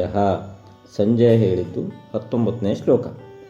ಸ್ವಘೋಷೋಧಾರ್ಥ ರಾಷ್ಟ್ರಾಣಾಂ ಹೃದಯಾನಿ ವ್ಯಧಾರಯತ್ ನಭಶ್ಚ ಪೃಥಿವೀಂ ಚೈವ ತುಮುಲೋಪ್ಯನುನುತಾನಯನ್. ಈ ಶಂಖಗಳ ನಾದದಿಂದ ತುಮುಲ ಉಂಟಾಯಿತು. ಭೂಮಿ ಮತ್ತು ಆಕಾಶದಲ್ಲಿ ಪ್ರತಿಧ್ವನಿಯನ್ನು ಮಾಡುತ್ತಾ ಅದು ಕೌರವರ ಹೃದಯಗಳನ್ನು ನುಚ್ಚುನೂರು ಮಾಡಿತು. ಭಾವಾರ್ಥ: ದುರ್ಯೋಧನ ಬದಿಗಿದ್ದ ಭೀಷ್ಮರು ಮತ್ತು ಉಳಿದವು ತಮ್ಮ ಶಂಖಗಳನ್ನು ಊದಿದ ಕೂಡಲೇ ಪಾಂಡವರು ಹೆದರಿದ್ವಿಲೆ. ಆದರೆ ಇಲ್ಲಿ ಪಾಂಡವರ ಪಕ್ಷದವರ ಸದ್ದುಗಳ ಪ್ರತಿಧ್ವನಿಯಿಂದ ಧೃತರಾಷ್ಟ್ರನ ಮಕ್ಕಳ ಹೃದಯ ನುಚ್ಚುನೂರಾತು. ಅವು ಹೆದರ್ದ ಹೇಳಿದ್ದ. ಪಾಂಡವರ ಪಕ್ಷದವು ಯಾಕೆ ಹೆದರಿದ್ವಿಲ್ಲ ಅಂದರೆ, ಕೃಷ್ಣನಲ್ಲಿ ಅವಕ್ಕಿದ್ದ ವಿಶ್ವಾಸ ಮತ್ತು ದೇವಾದಿದೇವನ ಆಶ್ರಯ ಕೃಪೆ ಇದ್ದರೆ ಅತ್ಯಂತ ಘೋರ ಅನಾಹುತಕ್ಕೂ ಹೆದರುವ ಅಗತ್ಯ ಇಲ್ಲೇ ಹೇಳಿ. ಶ್ರೀಕೃಷ್ಣಾರ್ಪಣಮಸ್ತು. ನಾಳಿನ ಭಗವದ್ಗೀತೆ ಪಾಳಿ ರೋಲ್ ನಂಬರ್ 20, ವಿನಾಯಕ್ ಭಟ್ರು, ಹೊಸಕೆರೆ. ಎಲ್ಲ 90ರ SSLC ಬಳಗದವರಿಗೆ ಧನ್ಯವಾದ. ಇವತ್ತಿನ ಭಗವದ್ಗೀತಾ ಪಠಣದ 21ನೇ ಅಧ್ಯಾಯದ 20ನೇ ಶ್ಲೋಕ. ಇಲ್ಲಿ ಒಂದು ಸಂದರ್ಭ ಹೇಗಿದೆ ಅಂತಂದರೆ, 20 ಮತ್ತು 21ನೇ ಶ್ಲೋಕದ ಅರ್ಥವೂ ಕೂಡ ಇದರಲ್ಲಿ ಸೇರಿಕೊಂಡಿದೆ. ಹಾಗಾಗಿ 21ನೇ ಶ್ಲೋಕ ಹಾಗಂತೇಳಿ ಅದರ ಮುಂದಿನ ಚರಣ ಮುಂದಿನ 22ನೇ ಶ್ಲೋಕದ ಜೊತೆಯಲ್ಲೂ ಕೂಡ್ಕೊಂಡಿದೆ. ಹಾಗಾಗಿ ಇಲ್ಲಿ ಯಾವ ರೀತಿಯಲ್ಲಿ 20ನೇ ಶ್ಲೋಕ ಇದೆಯೋ ಆ ರೀತಿಯಲ್ಲಿ ನಾನು ಹೇಳ್ತೇನೆ. ಶ್ರೀ ಗುರುಭ್ಯೋ ನಮಃ. ಹರಿ ಓಂ. ಶ್ರೀಮದ್ಭಗವದ್ಗೀತಾ ಪ್ರಥಮೋಧ್ಯಾಯಃ. ಅರ್ಜುನ ವಿಷಾದ ಯೋಗಃ. ಅಥ ವ್ಯವಸ್ಥಿತಾನ್ ದೃಷ್ಟ್ವಾ ಧಾರ್ತರಾಷ್ಟ್ರಾನ್ ಕಪಿಧ್ವಜಃ ಪ್ರವೃತ್ತೆ ಶಸ್ತ್ರಸಂಪಾತೆ ಧನುರುದ್ಯಮ್ಯ ಪಾಂಡವಃ. ಋಷಿಕೇಶಂ ತದಾ ವಾಕ್ಯಮಿದಮಾಹ ಮಹೀಪತೆ. ಅರ್ಜುನೋವಾಚ ಸೇನಯೋರುಭಯೋರ್ಮಧ್ಯೆ ರಥಂ ಸ್ಥಾಪಯಮೇಚ್ಯುತ. ಅರ್ಥ: ಎಲೆ ಮಹೀಪತೆಯೇ, ಅನಂತರ ಕಪಿಧ್ವಜನಾದ ಅರ್ಜುನನು ಯುದ್ಧಕ್ಕಾಗಿ ಸನ್ನದ್ಧರಾಗಿರುವ ಕೌರವರನ್ನು ನೋಡಿ ಶಸ್ತ್ರ ನಿಕ್ಷೇಪಕ್ಕೆ ಸಮಯ ಬಂದಿದ್ದರಿಂದ ಧನುಸ್ಸನ್ನು ಎತ್ತಿ ಹಿಡಿದು ಶ್ರೀಕೃಷ್ಣನನ್ನು ಕುರಿತು ಈ ಮಾತನ್ನು ಹೇಳಿದನು. ಇದರ ಮುಂದಿನ ಶ್ಲೋಕದ ಅರ್ಥ: ಸೇನೆಯೋರುಭಯೋರ್ಮಧ್ಯೆ ರಥಂ ಸ್ಥಾಪಯ ಮೇಚ್ಯುತ. ಅಂದರೆ ಯುದ್ಧಾಕಾಂಕ್ಷಿಯಾಗಿ ಉಳ್ಳವರಾಗಿ ನಿಂತಿರುವ ಇವರನ್ನು ನಾನು ಎಷ್ಟು ಕಾಲ ಸರಿಯಾಗಿ ನೋಡುತ್ತೇನೆಯೋ, ಈ ಯುದ್ಧೋದ್ಯೋಗದಲ್ಲಿ ಯಾರೊಡನೆ ನನ್ನಿಂದ ಯುದ್ಧ ಮಾಡತಕ್ಕದ್ದೆಂದು ನಿರ್ಣಯಿಸುವವರಿಗೆ, ದುರ್ಬುದ್ಧಿಯಾದ ದುರ್ಯೋಧನನಿಗೆ ಯುದ್ಧದಲ್ಲಿ ಪ್ರಿಯವನ್ನುಂಟು ಮಾಡಬೇಕೆಂದು ಯಾವ ಯಾವ ವೀರರು ಈ ರಣಕ್ಷೇತ್ರದಲ್ಲಿ ಸೇರಿರುತ್ತಾರೋ ಅಂತಹ ಯುದ್ಧಾಭಿಲಾಷಿಗಳನ್ನು ನಾನು ನೋಡುವವರಿಗೆ, ಎಲೈ ಕೃಷ್ಣ, ನನ್ನ ರಥವನ್ನು ಎರಡೂ ಸೇನೆಗಳ ನಡುವೆ ನಿಲ್ಲಿಸು. ಇದು ಎನ್ನುವಂತಹ ಅರ್ಥ ಇಲ್ಲಿದೆ. ಶ್ರೀಕೃಷ್ಣಾರ್ಪಣಮಸ್ತು. ಶ್ರೀ ಗಣೇಶಾಯ ನಮಃ. ಭಗವದ್ಗೀತೆ 1ನೇ ಅಧ್ಯಾಯದ 22ನೇ ಶ್ಲೋಕ. ಯಾವದೇತಾ ನಿರೀಕ್ಷೇಹಂ ಯೋಧು ಕಾಮಾನವಸ್ಥಿತಾನ್ ಕೈರ್ಮಯಾ ಸ ಯೋದ್ಧವ್ಯಂ ಅಸ್ಮಿನ್ ರಣಸಮುದ್ಯಮೆ. ಅನುವಾದ: ಈ ಯುದ್ಧರೂಪಿ ವ್ಯಾಪಾರದಲ್ಲಿ ನಾನು ಯಾರೊಡನೆ ಯುದ್ಧ ಮಾಡುವುದು ಯೋಗ್ಯವೆಂಬುದನ್ನು ಇಲ್ಲಿ ನಿಂತ ಯುದ್ಧೇಚ್ಛುಗಳನ್ನು ನಿರೀಕ್ಷಿಸಿ ತಿಳಿದುಕೊಳ್ಳುವೆನು ಎಂದು ಅರ್ಜುನ ಶ್ರೀಕೃಷ್ಣನಿಗೆ ಹೇಳ್ತಾನೆ. ಅಂದರೆ ಶ್ರೀಕೃಷ್ಣನ ಪರಮ ಭಕ್ತನಾದ ಅರ್ಜುನನಿಗೆ ತನ್ನ ದಾಯಾದಿಗಳೊಡನೆ ಮತ್ತು ಸೋದರರೊಡನೆ ಯುದ್ಧ ಮಾಡಲು ಇಚ್ಛೆ ಇರಲಿಲ್ಲ. ಆದರೆ ಶಾಂತಿಯ ಮಾರ್ಗದ ಯಾವುದೇ ಸಂಧಾನಕ್ಕೆ ಒಪ್ಪದ ದುರ್ಯೋಧನನ ಹಠಮಾರಿತನದಿಂದ ಆತನು ರಣಭೂಮಿಗೆ ಬರಬೇಕಾಯಿತು. ಆದ್ದರಿಂದ ಆತನಿಗೆ ರಣಭೂಮಿಯಲ್ಲಿದ್ದ ಪ್ರಮುಖರನ್ನು ಕಾಣುವ ಆತಂಕ ಉಂಟಾಯಿತು. ರಣಭೂಮಿಯಲ್ಲಿ ಶಾಂತಿಯ ಪ್ರಯತ್ನದ ಪ್ರಶ್ನೆಯೇ ಇಲ್ಲದಿದ್ದರೂ ಅವರನ್ನು ಮತ್ತೆ ನೋಡುವ ಮತ್ತು ಈ ಅನಗತ್ಯವಾದ ಯುದ್ಧಕ್ಕೆ ಅವರು ಎಷ್ಟು ಕಾತರರಾಗಿದ್ದಾರೆ ಎಂದು ಕಾಣುವ ಬಯಕೆ ಅವನಿಗಾಯಿತು ಎಂಬುದೇ ಇದರ ಭಾವಾರ್ಥ. ಶ್ರೀಕೃಷ್ಣಾರ್ಪಣಮಸ್ತು. ಧ್ಯಾನ ಶ್ಲೋಕ. ಓಂ ಪಾರ್ಥಾಯ ಪ್ರತಿಬೋಧಿತಾಂ ಭಗವತಾಂ ನಾರಾಯಣೇನ ಸ್ವಯಂ ವ್ಯಾಸೇನ ಘ್ರತಿತಾಂ ಪುರಾಣಮುನಿನಾಂ ಮಧ್ಯೆ ಮಹಾಭಾರತಂ ಅದ್ವೈತಾಮೃತವರ್ಷಿಣೀಂ ಭಗವತೀಂ ಅಷ್ಟಾದಶಾಧ್ಯಾಯಿನೀಂ ಅಂಬ ತ್ವಾಮನುಸಂದಧಾಮಿ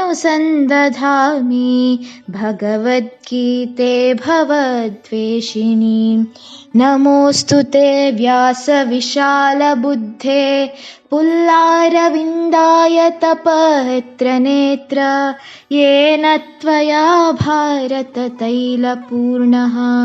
प्रज्वालितो ज्ञानमयप्रदीपः प्रपन्नपारिजाताय स्तोत्रवेत्रैकपाणये ज्ञानमुद्राय कृष्णाय गीतामृतदुहे नमः. वसुदेवसुतं देवं कंसचाणूरमर्दनं देवकी परमानन्दं कृष्णं वन्दे जगद्गुरुं. मूकं करोति वाचालं पङ्गुं लङ्घयते गिरिं यत्कृपातमहं वन्दे परमानन्दमाधवं परमानन्दमाधवम्. ಶ್ರೀ ಗುರುಭ್ಯೋ ನಮಃ. ಅರ್ಜುನ ವಿಷಾದಯೋಗೋ ನಾಮ ಪ್ರಥಮೋಧ್ಯಾಯಃ. ಶ್ಲೋಕ 23. ಅರ್ಜುನ ಉವಾಚ ಯೋತ್ಸ್ಯಮಾನಾನವೇಕ್ಷೇಹಂ ಯ ಏತೇತ್ರ ಸಮಾಗತಾಃ ಧಾರ್ತರಾಷ್ಟ್ರಸ್ಯ ದುರ್ಬುದ್ಧೇಃ ಯುದ್ಧೇ ಪ್ರಿಯಚಿಕೀರ್ಷವಃ. ಅನುವಾದ: ದುರ್ಬುದ್ಧಿಯ ದುರ್ಯೋಧನನನ್ನು ಸಂತೋಷಗೊಳಿಸುವ ದೃಷ್ಟಿಯಿಂದ ಯುದ್ಧ ಮಾಡಲು ಒಟ್ಟುಗೂಡಿರುವವರನ್ನು ನೋಡಲು ನಾನು ಅಪೇಕ್ಷಿಸುತ್ತೇನೆ. ಶ್ರೀಕೃಷ್ಣಾರ್ಪಣಮಸ್ತು. ಅಥ ಧ್ಯಾನಂ.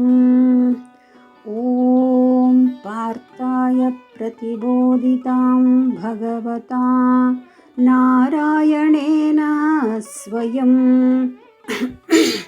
व्यासेन ग्रथितां पुराणमुनिना मध्ये महाभारतम् अद्वैतामृतवर्षिणीं भगवतीम् अष्टादशाध्यायिनीम् अम्ब त्वामनुसन्ददामि भगवद्गीते भवद्वेषिणीम्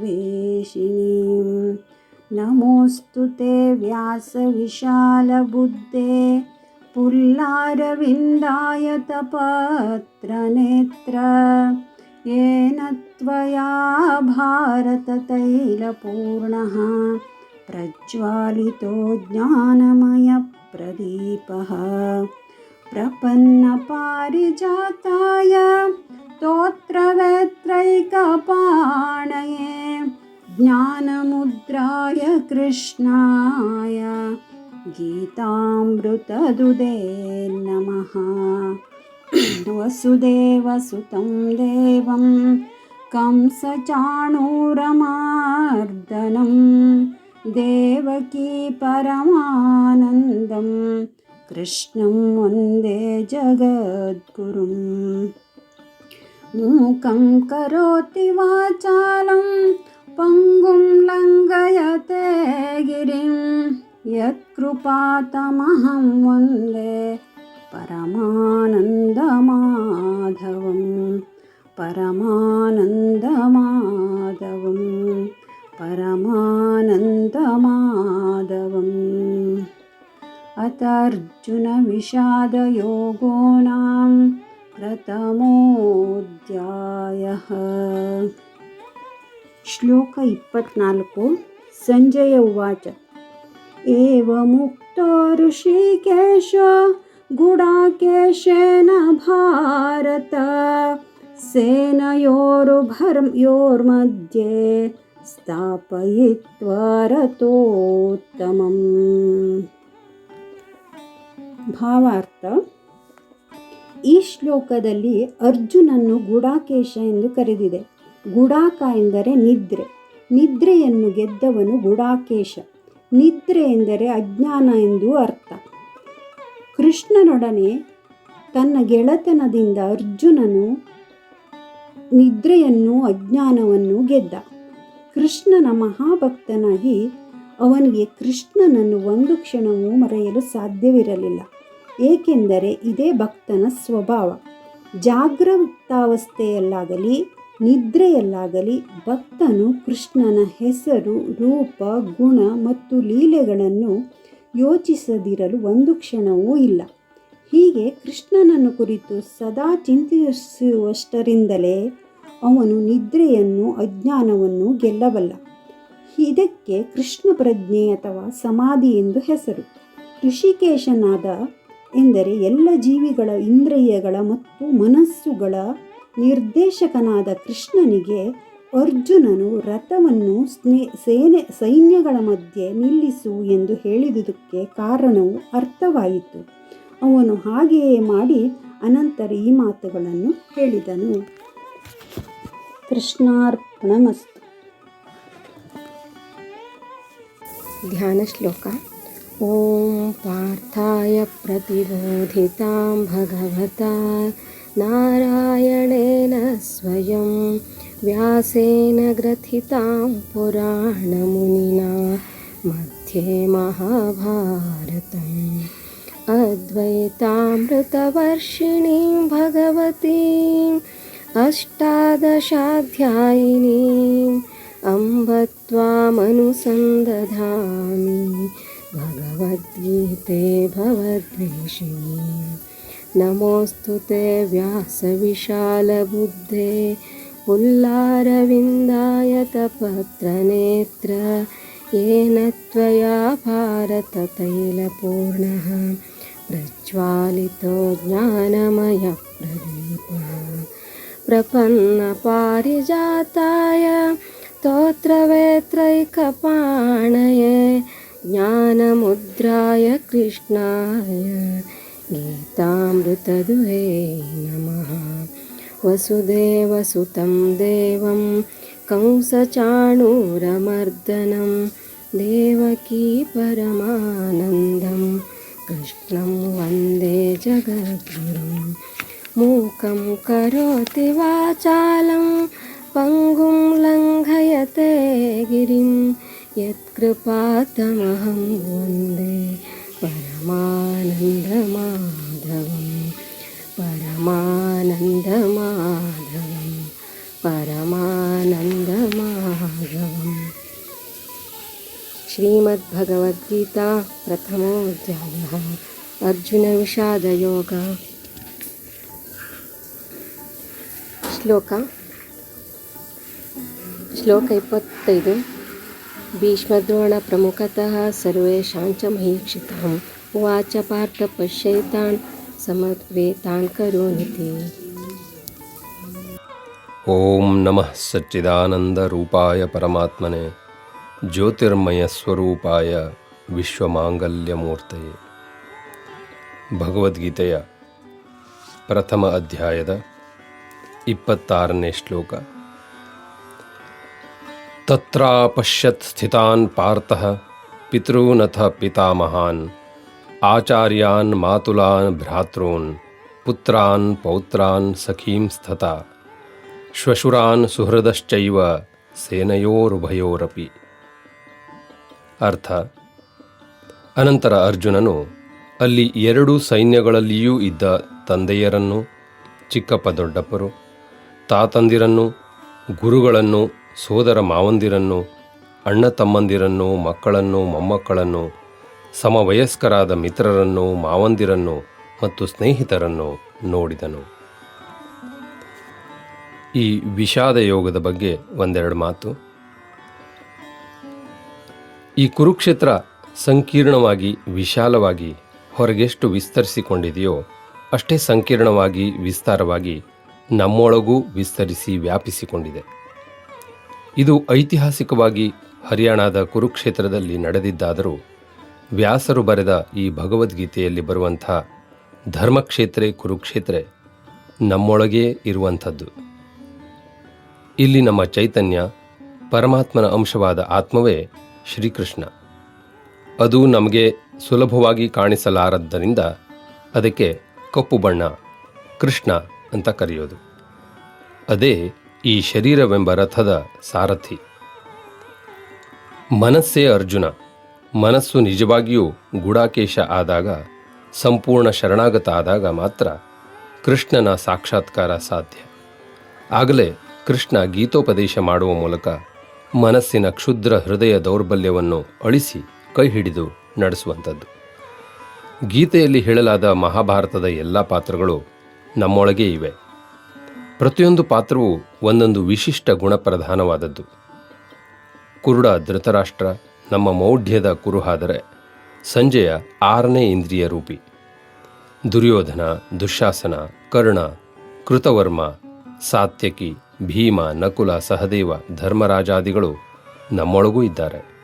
ಸೂಕ್ಷ್ಮವಾಗಿ ಯೋಚಿಸಿದಾಗ ಆ ಎಲ್ಲ ಪಾತ್ರಗಳು ನಮ್ಮೊಳಗೆ ಅಡಕವಾಗಿರುವುದು ಗೋಚರಿಸುತ್ತದೆ. ಇನ್ನು ವಿಷಾದ ಯೋಗದಿಂದಲೇ ಗೀತೆಯ ಪ್ರಾರಂಭ ಯಾಕೆ ಅಂದರೆ, ನಮ್ಮ ಜೀವನದಲ್ಲಿ ಸುಖ ದುಃಖಗಳ ಪ್ರಮಾಣವನ್ನು ಹೋಲಿಸಿದಾಗ ಅತಿ ಹೆಚ್ಚಿನ ಪ್ರಮಾಣ ಇರುವಂಥದ್ದು ದುಃಖದ್ದೇ. ಬೇಕಾದ ಶ್ರೀಮಂತರಿರಲಿ, ದುಃಖವೇ ಜೀವನದ ಪ್ರಧಾನ ಛಾಯೆ. ಯಾಕೆ ದುಃಖವೇ ಹೆಚ್ಚು ಅಂದರೆ, ಮನಸ್ಸು ಹೆಚ್ಚು ದುಃಖದಲ್ಲಿದ್ದಾಗಲೇ ದೇವರ ನೆನಪಾಗುವಂಥದ್ದು. ಅಯ್ಯೋ ದೇವರೇ ಅಂತ ಸಹಜವಾಗಿ ನಾವು ಹೇಳುತ್ತೇವೆ. ಸಂಕಟ ಬಂದಾಗ ವೆಂಕಟರಮಣ. ವಿಷಾದದಲ್ಲೇ ಮನುಷ್ಯ ಹೆಚ್ಚು ಅಂತರ್ಮುಖಿಯಾಗುವಂಥದ್ದು. ಅದು ಸಹಜ. ಅಂತರ್ಮುಖತ್ವವೇ ಜನ್ಮದ ಪರಮೋದ್ದೇಶ. ಹೀಗಾಗಿ ವಿಷಾದವನ್ನು ಪರಮಾತ್ಮ ನಮ್ಮ ಮನೋಭೂಮಿಕೆಯನ್ನು ಇನ್ನಷ್ಟು ಪರಿಪಕ್ವಗೊಳ್ಳುವುದಕ್ಕಾಗಿ ನಮಗೆ ಒದಗಿಸಿರುವಂಥದ್ದು. ಜೀವನವಿಡೀ ವಿಷಾದವೇ ತುಂಬಿದ್ದಿದ್ದರೆ ಅದು ಕಷ್ಟಕರ ಜೀವನ. ಸುಖ ದುಃಖಗಳ ಹದವಾದ ಮಿಶ್ರಣವಿದ್ದರೆ ಅದು ಅದೃಷ್ಟವಂತರ ಜೀವನ. ಸುಖದಲ್ಲಿ ಮೈ ಮರೆತಿದ್ದಾಗಲೇ ಒಂದು ಚಿಂತಾರೂಪಿ ದುಃಖವನ್ನು ಭಗವಂತ ಕೊಡುವಂಥದ್ದು ನಮ್ಮ ಅಹಂಕಾರವನ್ನು ನಿಯಂತ್ರಿಸುವುದಕ್ಕಾಗಿ, ತನ್ನ ಅರಿವಿನ ಕಡೆ ಆಗಾಗ ಹೊರಳುತ್ತಿರಲಿ ಎನ್ನೋ ಉದ್ದೇಶಕ್ಕಾಗಿ. ವಿಷಾದ ಉಂಟಾದಾಗ ನಾವು ನಮ್ಮೊಳಗೆ ಪ್ರಾಮಾಣಿಕವಾಗಿ ಇಳಿದಾಗಲೇ ನಮಗೆ ಕೃಷ್ಣ ದಾರಿ ತೋರಿಸುವುದು. ಅನನ್ಯ ಭಕ್ತಿ, ಅದಮ್ಯ ವಿಶ್ವಾಸ ಬೇಕಷ್ಟೆ. ಶ್ರೀ ಕೃಷ್ಣಾರ್ಪಣಮಸ್ತು. ಎಲ್ಲರಿಗೂ ನಮಸ್ಕಾರ, ಶುಭ ಮುಂಜಾನೆ. ಭಗವದ್ಗೀತೆಯ ಅಧ್ಯಾಯ 1 ಶ್ಲೋಕ 27. ತಾನ್ ಸಮೀಕ್ಷ್ಯ ಸ ಕೌಂತೇಯ ಸರ್ವಾನ್ ಬಂಧೂನಮಸ್ಥಿತಾನ್ ಕೃಪಯಾ ಪರಯಾವಿಷ್ಟೋ ವಿಷೀದನ್ನಿದಮಬ್ರವೀತ್. ಅನುವಾದ: ಕುಂತಿಯ ಮಗ ಅರ್ಜುನನು ಈ ಎಲ್ಲ ನೆಂಟರಿಷ್ಟರನ್ನು ಕಂಡಾಗ ತುಂಬ ಭಾವಪರವಶನಾಗಿ ಹೀಗೆ ಹೇಳಿದನು. ಕೃಷ್ಣಾರ್ಪಣಮಸ್ತು. ಕುರುಕ್ಷೇತ್ರದ ರಣರಂಗದಲ್ಲಿ ಸೇನಾವಲೋಕನ. ಶ್ಲೋಕ 28. ದೃಷ್ಟ್ವೇಮಂ ಸೃಜನಂ ಕೃಷ್ಣಂ ಯುಯುತ್ಸುಂ ಸಮುಪಸ್ಥಿತಂ ಸೀದಂತಿ ಮಮ ಗಾತ್ರಾಣಿ ಮುಖಂ ಚ ಪರಿಶುಷ್ಯತಿ. ಅನುವಾದ: ಅರ್ಜುನನು ಹೇಳಿದನು, ಕೃಷ್ಣ ಯುದ್ಧಾಭಿಲಾಷೆಯಿಂದ ಇಲ್ಲಿ ಸಮಾವೇಶಗೊಂಡಿರುವ ನನ್ನ ನೆಂಟರಿಷ್ಟರನ್ನು ನೋಡಿ ನನ್ನ ಅವಯವಗಳು ಕಂಪಿಸುತ್ತಿವೆ ಮತ್ತು ಬಾಯಿಯು ಒಣಗುತ್ತಿದೆ. ಭಾವಾರ್ಥ: ದಿವ್ಯ ಪುರುಷರಲ್ಲಿ ಅಥವಾ ದೇವತೆಗಳಲ್ಲಿ ಇರುವ ಎಲ್ಲ ಸದ್ಗುಣಗಳು ಭಗವಂತನಲ್ಲಿ ನಿಜವಾಗಿ ಭಕ್ತಿಯುಳ್ಳವರಲ್ಲಿ ಇರುತ್ತವೆ. ಆದರೆ ಭಕ್ತನಲ್ಲದವನು ವಿದ್ಯೆ ಮತ್ತು ಸಂಸ್ಕೃತಿಗಳಿಂದ ಲೌಕಿಕವಾಗಿ ಎಷ್ಟೇ ಅರ್ಹತೆಯನ್ನು ಗಳಿಸಿರಲಿ ಅವನಲ್ಲಿ ದಿವ್ಯ ಗುಣಗಳಿರುವುದಿಲ್ಲ. ಆದುದರಿಂದ ರಣರಂಗದಲ್ಲಿ ತನ್ನ ನೆಂಟರು ಮತ್ತು ಸ್ನೇಹಿತರನ್ನು ಕಾಣುತ್ತಲೇ ತಮ್ಮಲ್ಲೇ ಹೋರಾಡಲು ನಿರ್ಧರಿಸಿದ್ದ ಅವರ ವಿಷಯದಲ್ಲಿ ಅರ್ಜುನನಿಗೆ ತಡೆಯಲಾರದಷ್ಟು ಕರುಣೆಯುಂಟಾಯಿತು.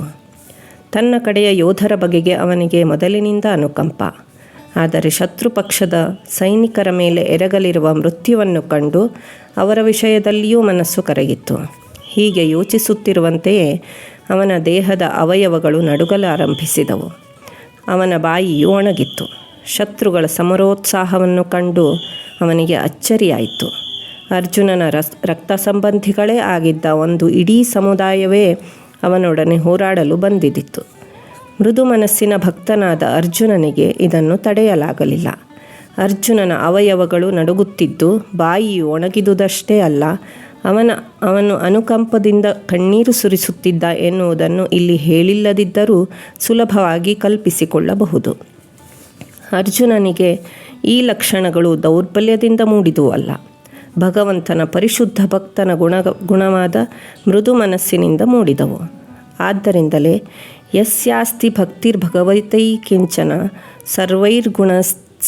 ಸರ್ವೈರ್ಗುಣಸ್ತತ್ರ ಸಮಾಸುತೆ ಸುರಾಹ ಹರಾಭವಕ್ತಸ್ಯ ಕುತೋ ಮಹದ್ಗುಣ ಮನೋರಥೇನಾಸತಿ ಧಾವತೋ ಬಹಿಃ ಎಂದು ಹೇಳಿದೆ.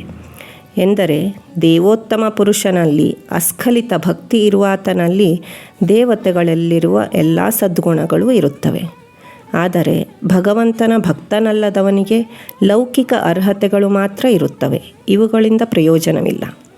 ಇದಕ್ಕೆ ಕಾರಣವೆಂದರೆ ಆತನು ಮನಸ್ಸಿನ ಕ್ಷೇತ್ರದ ಅಂಚಿನಲ್ಲಿ ಸುಳಿದಾಡುತ್ತಿರುತ್ತಾನೆ ಮತ್ತು ಕಣ್ಣು ಕುಕ್ಕುವ ಐಹಿಕ ಶಕ್ತಿಯಿಂದ ಖಂಡಿತವಾಗಿಯೂ ಆಕರ್ಷಿತನಾಗುತ್ತಾನೆ. ಕೃಷ್ಣಾರ್ಪಣಮಸ್ತು. ಧನ್ಯವಾದ. ಭಗವದ್ಗೀತೆ 1ನೇ ಅಧ್ಯಾಯದ 29ನೇ ಶ್ಲೋಕ. ಸೀದಂತಿ ಮಮ ಗಾತ್ರಾಣಿ ಮುಖಂ ಚ ಪರಿಶುಷ್ಯತಿ ವೇಪತುಶ್ಚ ಶರೀರೇ ಮೇ ರೋಮಹರ್ಷಶ್ಚ ಜಾಯತೆ. ಅರ್ಥ: ಅರ್ಜುನನು ಹೇಳಿದನು, ಹೇ ಕೃಷ್ಣ, ಯುದ್ಧದ ಇಚ್ಛೆಯಿಂದ ರಣಾಂಗಣದಲ್ಲಿ ನಿಂತಿರುವ ಈ ಸ್ವಜನ ಸಮುದಾಯವನ್ನು ನೋಡಿ ನನ್ನ ಅಂಗಾಂಗಗಳು ಶಿಥಿಲವಾಗಿ ಹೋಗುತ್ತಿವೆ, ಮುಖವು ಒಣಗಿ ಹೋಗುತ್ತಿದೆ, ಶರೀರ ರೋಮಾಂಚನವಾಗುತ್ತಿದೆ. ಧನ್ಯವಾದ. ಓಂ ಶ್ರೀ ಪರಮಾತ್ಮನೇ ನಮಃ. ಭಗವದ್ಗೀತೆಯ 1ನೇ ಅಧ್ಯಾಯದ 30ನೇ ಶ್ಲೋಕ. ಗಾಂಡೀವಂ ಸ್ರಂಸತೆ ಹಸ್ತಾತ್ ತ್ವಕೈವ ಪರಿದಹ್ಯತೆ ನ ಚ ಶಕ್ನೋಮ್ಯವಸ್ಥಾತುಂ ಭ್ರಮತೀವ ಚ ಮೇ ಮನಃ. ಅರ್ಥ: ನನ್ನ ಕೈಯಿಂದ ಗಾಂಡೀವ ಧನುಸ್ಸು ಜಾರಿ ಬೀಳ್ತಾ ಇದೆ ಹಾಗೂ ನನ್ನ ಮನಸ್ಸು ಭ್ರಮಿಸಿದಂತೆ ತೋರ್ತಾ ಇದೆ. ಆದ್ದರಿಂದ ನಾನು ನಿಂತುಕೊಂಡಿರಲು ಸಮರ್ಥನಾಗಿಲ್ಲ ಅಂತ ಅರ್ಜುನನು ತನ್ನದೇ ಸಮುದಾಯವು ರಣಾಂಗಣದಲ್ಲಿ ನಿಂತಿರುವುದನ್ನು ನೋಡಿ ಕೃಷ್ಣನಿಗೆ ಹೇಳ್ತಾ ಇದ್ದಾನೆ. ಕೃಷ್ಣಾರ್ಪಣಮಸ್ತು. ಶ್ರೀಕೃಷ್ಣ ಪರಮಾತ್ಮನೇ ನಮಃ. ಶ್ರೀಮದ್ಭಗವದ್ಗೀತೆ ಮೊದಲನೇ ಅಧ್ಯಾಯ 31ನೇ ಶ್ಲೋಕ. ನಿಮಿತ್ತಾನಿ ಚ ಪಶ್ಯಾಮಿ ವಿಪರೀತಾನಿ ಕೇಶವ ನ ಚ ಶ್ರೇಯೋನುಪಶ್ಯಾಮಿ ಹೃತ್ವಾ ಸ್ವಜನಮಾಹವೇ.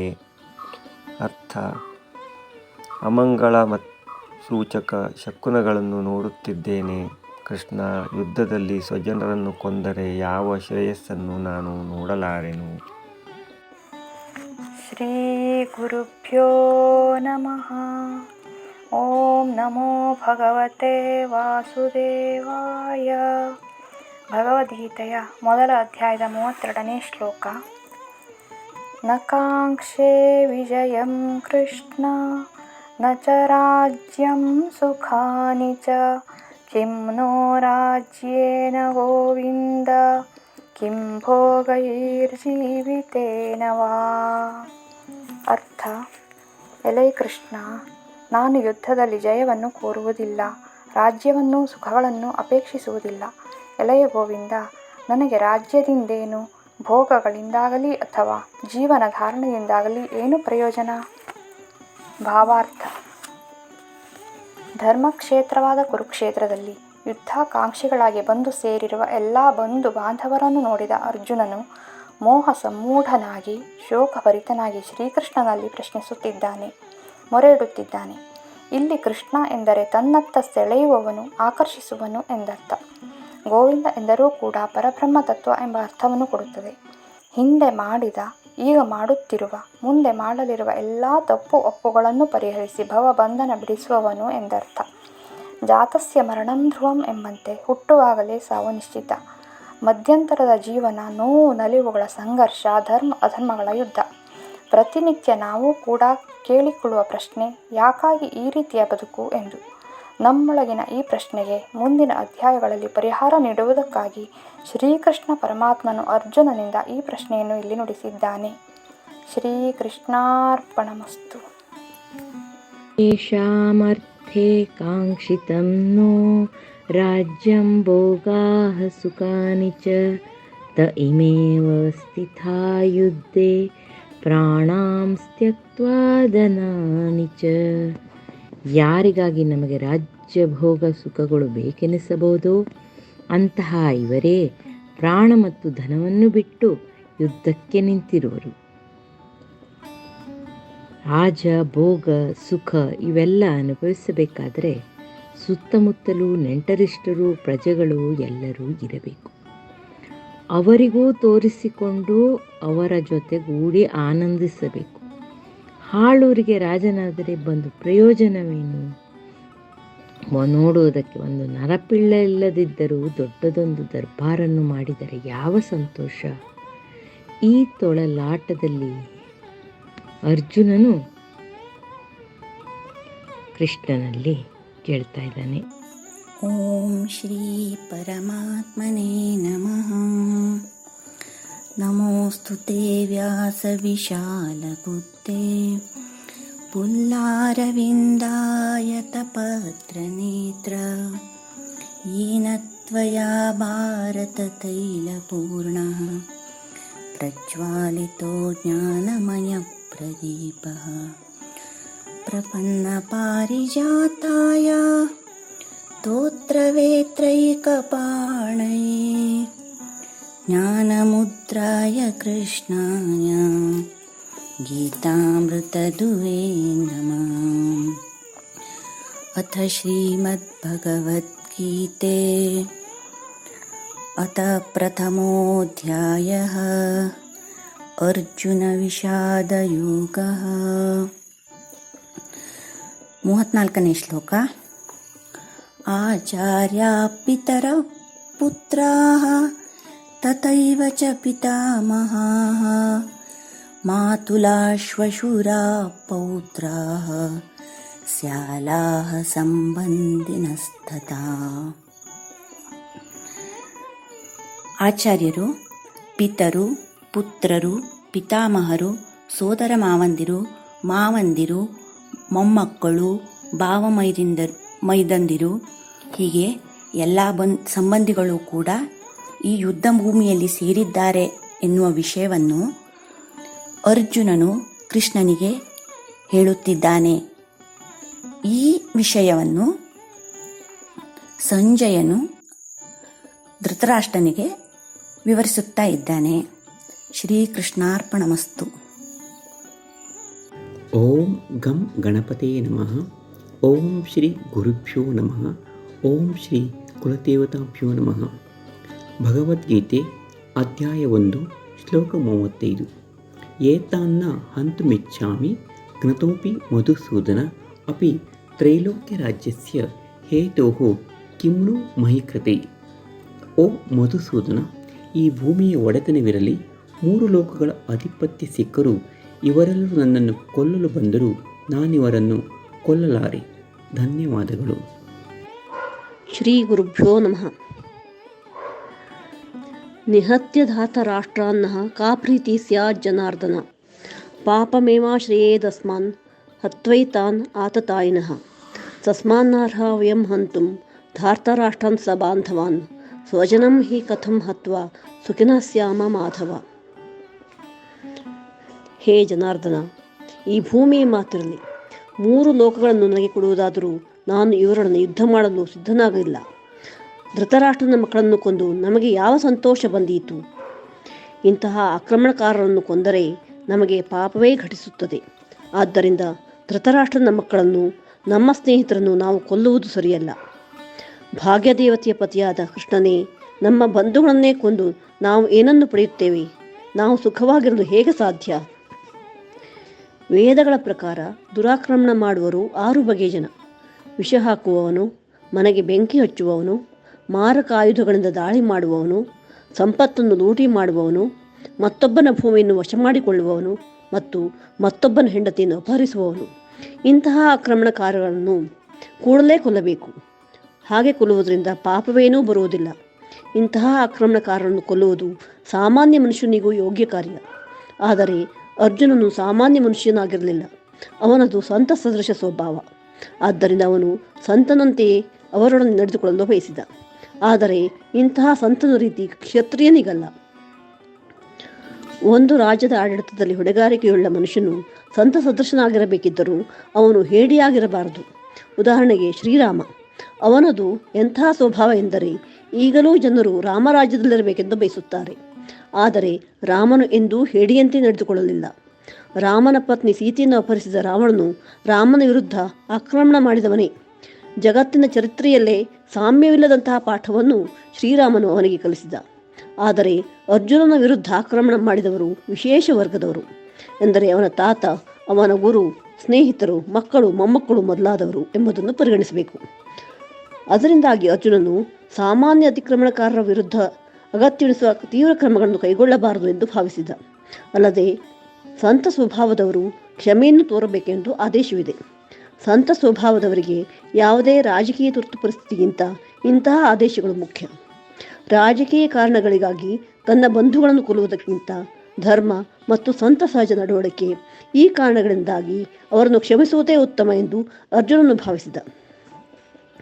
ತಾತ್ಕಾಲಿಕವಾದ ದೇಹ ಸುಖಕ್ಕಾಗಿ ಮಾತ್ರ ಅವರನ್ನು ಕೊಲ್ಲುವುದು ಯೋಗ್ಯವಲ್ಲ ಎಂದು ಅವನು ಭಾವಿಸಿದ. ಅವರನ್ನು ಕೊಂದು ಪಡೆಯುವ ರಾಜ್ಯವಾಗಲಿ ಸುಖವಾಗಲಿ ಶಾಶ್ವತವೇನೂ ಅಲ್ಲ. ಹೀಗಿರುವಾಗ ತನ್ನ ಬಂಧುಗಳನ್ನೇ ಕೊಂದು ತನ್ನ ಜೀವಕ್ಕೂ ಶಾಶ್ವತವಾದ ಮುಕ್ತಿಗೂ ಆಪತ್ತನ್ನೇ ತಂದುಕೊಳ್ಳಬೇಕೇನು? ಅರ್ಜುನನು ಕೃಷ್ಣನನ್ನು ಮಾಧವ ಅಥವಾ ಭಾಗ್ಯದೇವತೆಯ ಪತಿ ಎಂದು ಕರೆಯುವುದು ಅರ್ಥವತ್ತಾಗಿದೆ. ಕೃಷ್ಣನು ಭಾಗ್ಯದೇವತೆಯ ಪತಿ. ಅವನು ತನ್ನನ್ನು ದೌರ್ಭಾಗ್ಯಕರವಾದ ದಾರಿಯಲ್ಲಿ ನಡೆಯುವಂತೆ ಪ್ರೇರೇಪಿಸಬಾರದು ಎಂದು ಅರ್ಜುನ ಹೇಳಬಯಸಿದ. ಆದರೆ ಕೃಷ್ಣನು ಭಕ್ತರೇ ಮಾತ್ರವಲ್ಲ, ಯಾರಿಗೂ ದುರದೃಷ್ಟವನ್ನು ತರುವುದಿಲ್ಲ. ಶ್ರೀಕೃಷ್ಣಾರ್ಪಣಮಸ್ತು. ಯಂ ಬ್ರಹ್ಮ ವರುಣೇಂದ್ರ ರುದ್ರಮರುತಃ ಸ್ತುನ್ವಂತಿ ದಿವ್ಯೈಸ್ತವೈಃ ವೇದೈಃ ಸಾಂಗಪದಕ್ರಮೋಪನಿಷದೈರ್ಗಾಯಂತಿ ಯಂ ಸಾಮಗಾಃ ಧ್ಯಾನಾವಸ್ಥಿತ ತದ್ಗತೇನ ಮನಸಾ ಪಶ್ಯಂತಿ ಯಂ ಯೋಗಿನೋ ಯಸ್ಯಾಂತಂ ನಃ ವಿದುಃಸುರಾಸುರಗಣಾ ದೇವಾಯ ತಸ್ಮೈ ನಮಃ. ನಮಸ್ಕಾರ. ಈಗ ಭಗವದ್ಗೀತೆ 1ನೇ ಅಧ್ಯಾಯದ 37ನೇ ಶ್ಲೋಕ. ಯದ್ಯಪ್ಯೇತೆ ನ ಪಶ್ಯಂತಿ ಲೋಭೋಪಾತಚೇತಸಃ ಕುಲಕ್ಷಯಕೃತಂ ದೋಷಂ ಮಿತ್ರದ್ರೋಹೇ ಚ ಪಾತಕಂ. ಅರ್ಥ, ಈ ಜನರ ಹೃದಯಗಳು ಸಂಪೂರ್ಣವಾಗಿ ಲೋಭಕ್ಕೆ ವಶವಾಗಿದೆ. ತಮ್ಮ ಕುಟುಂಬದವರನ್ನು ಕೊಲ್ಲುವುದರಲ್ಲಿಯೂ ಹಾಗೂ ಮಿತ್ರದ್ರೋಹದಲ್ಲಿಯೂ ಇವರಿಗೆ ದೋಷ ಕಾಣುವುದಿಲ್ಲ, ತಪ್ಪಾಗಿ ಅನಿಸೋದಿಲ್ಲ ಇವರಿಗೆ ಅಂತ ಅರ್ಜುನ ಕೃಷ್ಣನಿಗೆ ಹೇಳ್ತಾ ಇದ್ದಾನೆ. ಸ್ನೇಹಿತರೆ, ಈಗ 1 ತಿಂಗಳದಿಂದ ನಾವು ಭಗವದ್ಗೀತೆಯ ಪಠಣವನ್ನು ಮಾಡ್ತಾ ಇದ್ದೀವಿ. ಬಲ್ಲವರು ಏನು ಹೇಳ್ತಾರೆ ಅಂದರೆ, ಗೀತೆಯ ಅಧ್ಯಯನದಲ್ಲಿ 3 ಅಂಶ ಇದೆ: ಶ್ರವಣ, ಮನನ ಮತ್ತು ನಿಧಿಧ್ಯಾಸನ. ಬಹುಶಃ ನಿಧಿಧ್ಯಾಸನ ಸ್ವಲ್ಪ ಕಷ್ಟ ಅನಿಸಿದ್ರೆ ಶ್ರವಣ ಮತ್ತು ಮನನವನ್ನು ನಾವು ನಿಜವಾಗ್ಲೂ ಮಾಡಬಹುದು. 2 ಮಾಡಿದ್ರೆ 3ನೇದು ಎಷ್ಟಾಗುತ್ತೋ ಅಷ್ಟು ಲಾಭವನ್ನು ಪಡೆದುಕೊಳ್ಳೋಣ. ನಮಸ್ಕಾರ. ಶ್ರೀ ಗುರುಭ್ಯೋ ನಮಃ. ಓಂ ಪಾರ್ಥಾಯ ಪ್ರತಿಬೋಧಿತಾಂ ಭಗವತಾಂ ನಾರಾಯಣೇನ ಸ್ವಯಂ ವ್ಯಾಸೇನ ಗ್ರಥಿತಾಂ ಪುರಾಣಮುನಿನಾ ಮಧ್ಯೆ ಮಹಾಭಾರತಂ ಅದ್ವೈತಾಮೃತವರ್ಷಿಣೀಂ ಭಗವತೀಂ ಅಷ್ಟಾದಶಾಧ್ಯಾಯಿನೀಂ ಅಂಬ ತ್ವಾಮನುಸಂದಧಾಮಿ ಭಗವದ್ಗೀತೆ ಭವದ್ವೇಷಿಣೀಂ ಭಗವದ್ಗೀತೆ ಭವದ್ವೇಷಿಣೀಂ ಭಗವದ್ಗೀತೆ ಭವದ್ವೇಷಿಣೀಂ. ಅಥ ಅರ್ಜುನ ವಿಷಾದಯೋಗೋ ನಾಮ ಪ್ರಥಮೋಧ್ಯಾಯಃ. 39ನೇ ಶ್ಲೋಕ. ಕಥಂ ನ ಜ್ಞೇಯಮಸ್ಮಾಭಿಃ ಪಾಪದಸ್ಮಾನ್ನಿವರ್ತಿತುಂ ಕುಲಕ್ಷಯಕೃತಂ ದೋಷಂ ಪ್ರಪಶ್ಯದ್ಭಿರ್ಜನಾರ್ದನ. ಲೋಭದಿಂದ ಭ್ರಷ್ಟಚಿತ್ತರಾದ ಈ ಜನರು ಕುಲಕ್ಷಯದಿಂದ ಉತ್ಪನ್ನವಾಗುವ ದೋಷವನ್ನು ಮತ್ತು ಮಿತ್ರದ್ರೋಹದ ಪಾಪವನ್ನು ನೋಡುವುದಿಲ್ಲವಾದರೂ, ಹೇ ಜನಾರ್ದನ, ಕುಲದ ನಾಶದಿಂದ ಉತ್ಪನ್ನವಾಗುವ ದೋಷವನ್ನು ತಿಳಿದಿರುವ ನಾವುಗಳು ಈ ಪಾಪದಿಂದ ಹಿಂಜರಿಯಲು ಏಕೆ ವಿಚಾರ ಮಾಡಬಾರದು? ದುರ್ಯೋಧನನಿಗೂ ನಮಗೂ ಇರುವ ವ್ಯತ್ಯಾಸವಾದರೂ ಏನು? ಹುಟ್ಟು ಸಾವುಗಳ ಬಂಧದಿಂದ ಪಾರು ಮಾಡುವ ಓ ಜನಾರ್ದನನೇ, ಒಂದು ಕುಲವನ್ನು ನಾಶ ಮಾಡುವಂತಹ ದೋಷ ಸ್ಪಷ್ಟವಾಗಿ ನನ್ನ ಕಣ್ಣಿಗೆ ಕಾಣುತ್ತಿದೆ. ಯುದ್ಧೋತ್ತರ ಭಾರತದ ಚಿತ್ರ ನನ್ನ ಕಣ್ಣಿಗೆ ಕಟ್ಟುತ್ತಿದೆ. ಯುದ್ಧದಿಂದಾಗುವ ಅನಿಷ್ಟ ಗೊತ್ತಿದ್ದೂ ಕೂಡ ಯುದ್ಧಕ್ಕೆ ಕಾಲು ಕೆದಕುವ ಬುದ್ಧಿಯನ್ನು ನಾವು ತೋರಿಸಿದರೆ ದುರ್ಯೋಧನನಂತೆ ಕೀಳು ಮಟ್ಟಕ್ಕಿಳಿದಂತಾಗುವುದಿಲ್ಲವೇ ಕೃಷ್ಣ? ಹೀಗೆ ಅರ್ಜುನ ಪ್ರಶ್ನಿಸುತ್ತಾನೆ. ಶ್ರೀ ಕೃಷ್ಣಾರ್ಪಣಮಸ್ತು. ಶ್ರೀ ಗುರುಭ್ಯೋ ನಮಃ. ಓಂ ಪಾರ್ಥಾಯ ಪ್ರತಿಬೋಧಿತಾಂ ಭಗವತಾಂ ನಾರಾಯಣೇನ ಸ್ವಯಂ ವ್ಯಾಸೇನ ಗ್ರಥಿತಾಂ ಪುರಾಣಮುನಿನಾ ಮಧ್ಯೆ ಮಹಾಭಾರತಂ ಅದ್ವೈತಾಮೃತವರ್ಷಿಣೀಂ ಭಗವತೀಂ ಅಷ್ಟಾದಶಾಧ್ಯಾಯಿನೀಂ ಅಂಬ ತ್ವಾಮನುಸಂದಧಾಮಿ ಭಗವದ್ಗೀತೆ ಭವದ್ವೇಷಿಣೀಂ ಭಗವದ್ಗೀತೆ ಭವದ್ವೇಷಿಣೀಂ ಭಗವದ್ಗೀತೆ ಭವದ್ವೇಷಿಣೀಂ. ಅಥ ಅರ್ಜುನ ವಿಷಾದಯೋಗೋ ನಾಮ ಪ್ರಥಮೋಧ್ಯಾಯಃ.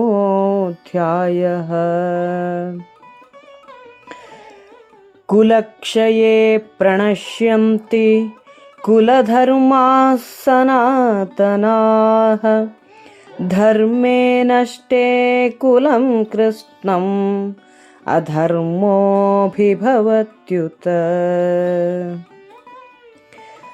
ಭಾವಾರ್ಥ: ಕುಲ ಕುಸಿದಾಗ ಅಳಿವಿರದ ಕುಲಧರ್ಮಗಳು ಕಣ್ಮರೆಯಾಗುತ್ತವೆ. ಧರ್ಮ ಮರೆಯಾದರೆ ಇಡೀ ಕುಲವನ್ನು ಅಧರ್ಮ ಆಕ್ರಮಿಸಿಬಿಡುತ್ತದೆ. ಯುದ್ಧದಿಂದಾಗುವ ದೊಡ್ಡ ಸಮಸ್ಯೆ ಎಂದರೆ ಕುಲಧರ್ಮ ನಾಶ. ಈ ಶ್ಲೋಕದಲ್ಲಿ ಅರ್ಜುನ ಧರ್ಮದ ಕುರಿತಾದ ಕೆಲವು ಪದಗಳನ್ನು ಬಳಸುತ್ತಾನೆ. ಜಾತಿ ಧರ್ಮ, ಕುಲಧರ್ಮ, ಸನಾತನ ಧರ್ಮ ಇತ್ಯಾದಿ ಶಬ್ದಗಳು ಅರ್ಥವಾಗಬೇಕಾದರೆ ಮೊದಲು ನಾವು ಧರ್ಮ ಎಂದರೆ ಏನು, ಅದರಲ್ಲಿ ಎಷ್ಟು ವಿಧ ಎನ್ನುವುದನ್ನು ತಿಳಿದುಕೊಳ್ಳಬೇಕಾಗುತ್ತದೆ. ಸಾಮಾನ್ಯವಾಗಿ ಜಾತಿ ಧರ್ಮ ಎಂದಾಗ ನಮಗೆ ಕಾಣುವುದು ಬ್ರಾಹ್ಮಣ, ಕ್ಷತ್ರಿಯ, ವೈಶ್ಯ, ಶೂದ್ರ ಎನ್ನುವಂಥದ್ದು. ಇನ್ನು ಕುಲಧರ್ಮ ಎಂದಾಗ ಒಂದು ಮನೆತನದ ಮೂಲ ಕೆಲಸ, ಬಡಗಿ, ಕಮ್ಮಾರ, ಚಮ್ಮಾರ ಇತ್ಯಾದಿ. ಆದರೆ ಇಲ್ಲಿ ಹೇಳುವುದು ಇದನ್ನಲ್ಲ. ಕುಲಧರ್ಮ ಎಂದರೆ ಸಮಾಜ ಧರ್ಮ, ಜಾತಿ ಧರ್ಮ ಎಂದರೆ ಹುಟ್ಟುಗುಣದಿಂದ ಬಂದ ಮನುಷ್ಯನ ಸಹಜ ವೈಯಕ್ತಿಕ ಧರ್ಮ. ಈ ಎರಡು ಧರ್ಮದ ಆಚೆಗೆ ಸನಾತನ ಧರ್ಮ, ಅದು ಶಾಶ್ವತ ಧರ್ಮ. ಎಲ್ಲ ಕಾಲದಲ್ಲೂ ಎಲ್ಲ ದೇಶದಲ್ಲೂ ಸನಾತನ ಧರ್ಮ ಬದಲಾಗದು. ವ್ಯಕ್ತಿ ಧರ್ಮ ವ್ಯಕ್ತಿಗಳ ನಡುವೆ ಬದಲಾಗುತ್ತದೆ. ಸಮಾಜ ಧರ್ಮ ಕಾಲಕ್ಕನುಗುಣವಾಗಿ ದೇಶಕ್ಕನುಗುಣವಾಗಿ ಬದಲಾಗುತ್ತದೆ. ಜಾತಿ ಧರ್ಮ ಎಂದರೆ ನಮ್ಮ ಸಹಜವಾದ ಹುಟ್ಟುಗುಣ ಅಥವಾ ಸ್ವಭಾವ. ಪ್ರತಿಯೊಂದು ಜೀವಕ್ಕೂ ಅದರದ್ದೇ ಆದ ಸ್ವಭಾವವಿದೆ. ಆದರೆ ಪತ್ತೆ ಹಚ್ಚುವುದು ಕಷ್ಟ, ಏಕೆಂದರೆ ಅದರ ಮೇಲಿರುವ ಎರಡು ಆವರಣ, ಒಂದು ಆನುವಂಶೀಯ ಹಾಗೂ ಇನ್ನೊಂದು ಬೆಳೆದ ವಾತಾವರಣದ ಪ್ರಭಾವ. ಪರಿಸರದ ಶಿಶುವಾದ ಮಾನವ ಆನುವಂಶೀಯವಾಗಿ ಹರಿದು ಬರುವ ಗುಣಗಳು ಹಾಗೂ ಪರಿಸರದ ಸ್ವಭಾವದಲ್ಲಿ ಬದುಕುತ್ತಾನೆ. ಇವು ನೈಜ ಸ್ವಭಾವವನ್ನು ಮುಚ್ಚಿಬಿಡುತ್ತವೆ. ಸಮಾಜ ಧರ್ಮ ನಾವು ಇನ್ನೊಬ್ಬರ ನೆರವಿಲ್ಲದೆ ಏಕಾಂಗಿಯಾಗಿ ಬದುಕುವವರಲ್ಲ. ಆದ್ದರಿಂದ ಸಂಘಟನೆಗೆ ಒಂದು ಪ್ರತ್ಯೇಕ ಧರ್ಮ ವ್ಯಕ್ತಿ ಧರ್ಮವನ್ನು ಸಮಾಜ ಧರ್ಮಕ್ಕೋಸ್ಕರ ಬದಲಿಸಿಕೊಳ್ಳಬೇಕಾಗುತ್ತದೆ.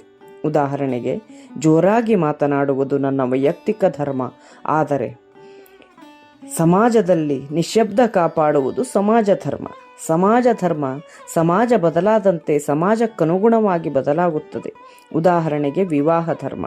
ಇಂತಹ ವಯಸ್ಸಿಗೆ ಮದುವೆಯಾಗಬೇಕು ಎನ್ನುವುದು ಕಾಲಕ್ಕನುಗುಣವಾಗಿ ಬದಲಾಗುತ್ತದೆ. ವೇದ ಕಾಲದಲ್ಲಿ ಹೆಣ್ಣು ಮಕ್ಕಳ ಬಾಲ್ಯ ವಿವಾಹ ಪದ್ಧತಿ ಜಾರಿಯಲ್ಲಿತ್ತು.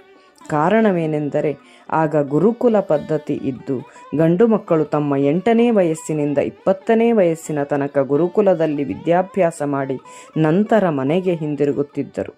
ಹಾಗೆ ಕಲಿತು ಬಂದ ಹುಡುಗನಿಗೆ 8 ವರ್ಷದ ಹೆಣ್ಣನ್ನು ಮದುವೆ ಮಾಡಿಸುತ್ತಿದ್ದರು.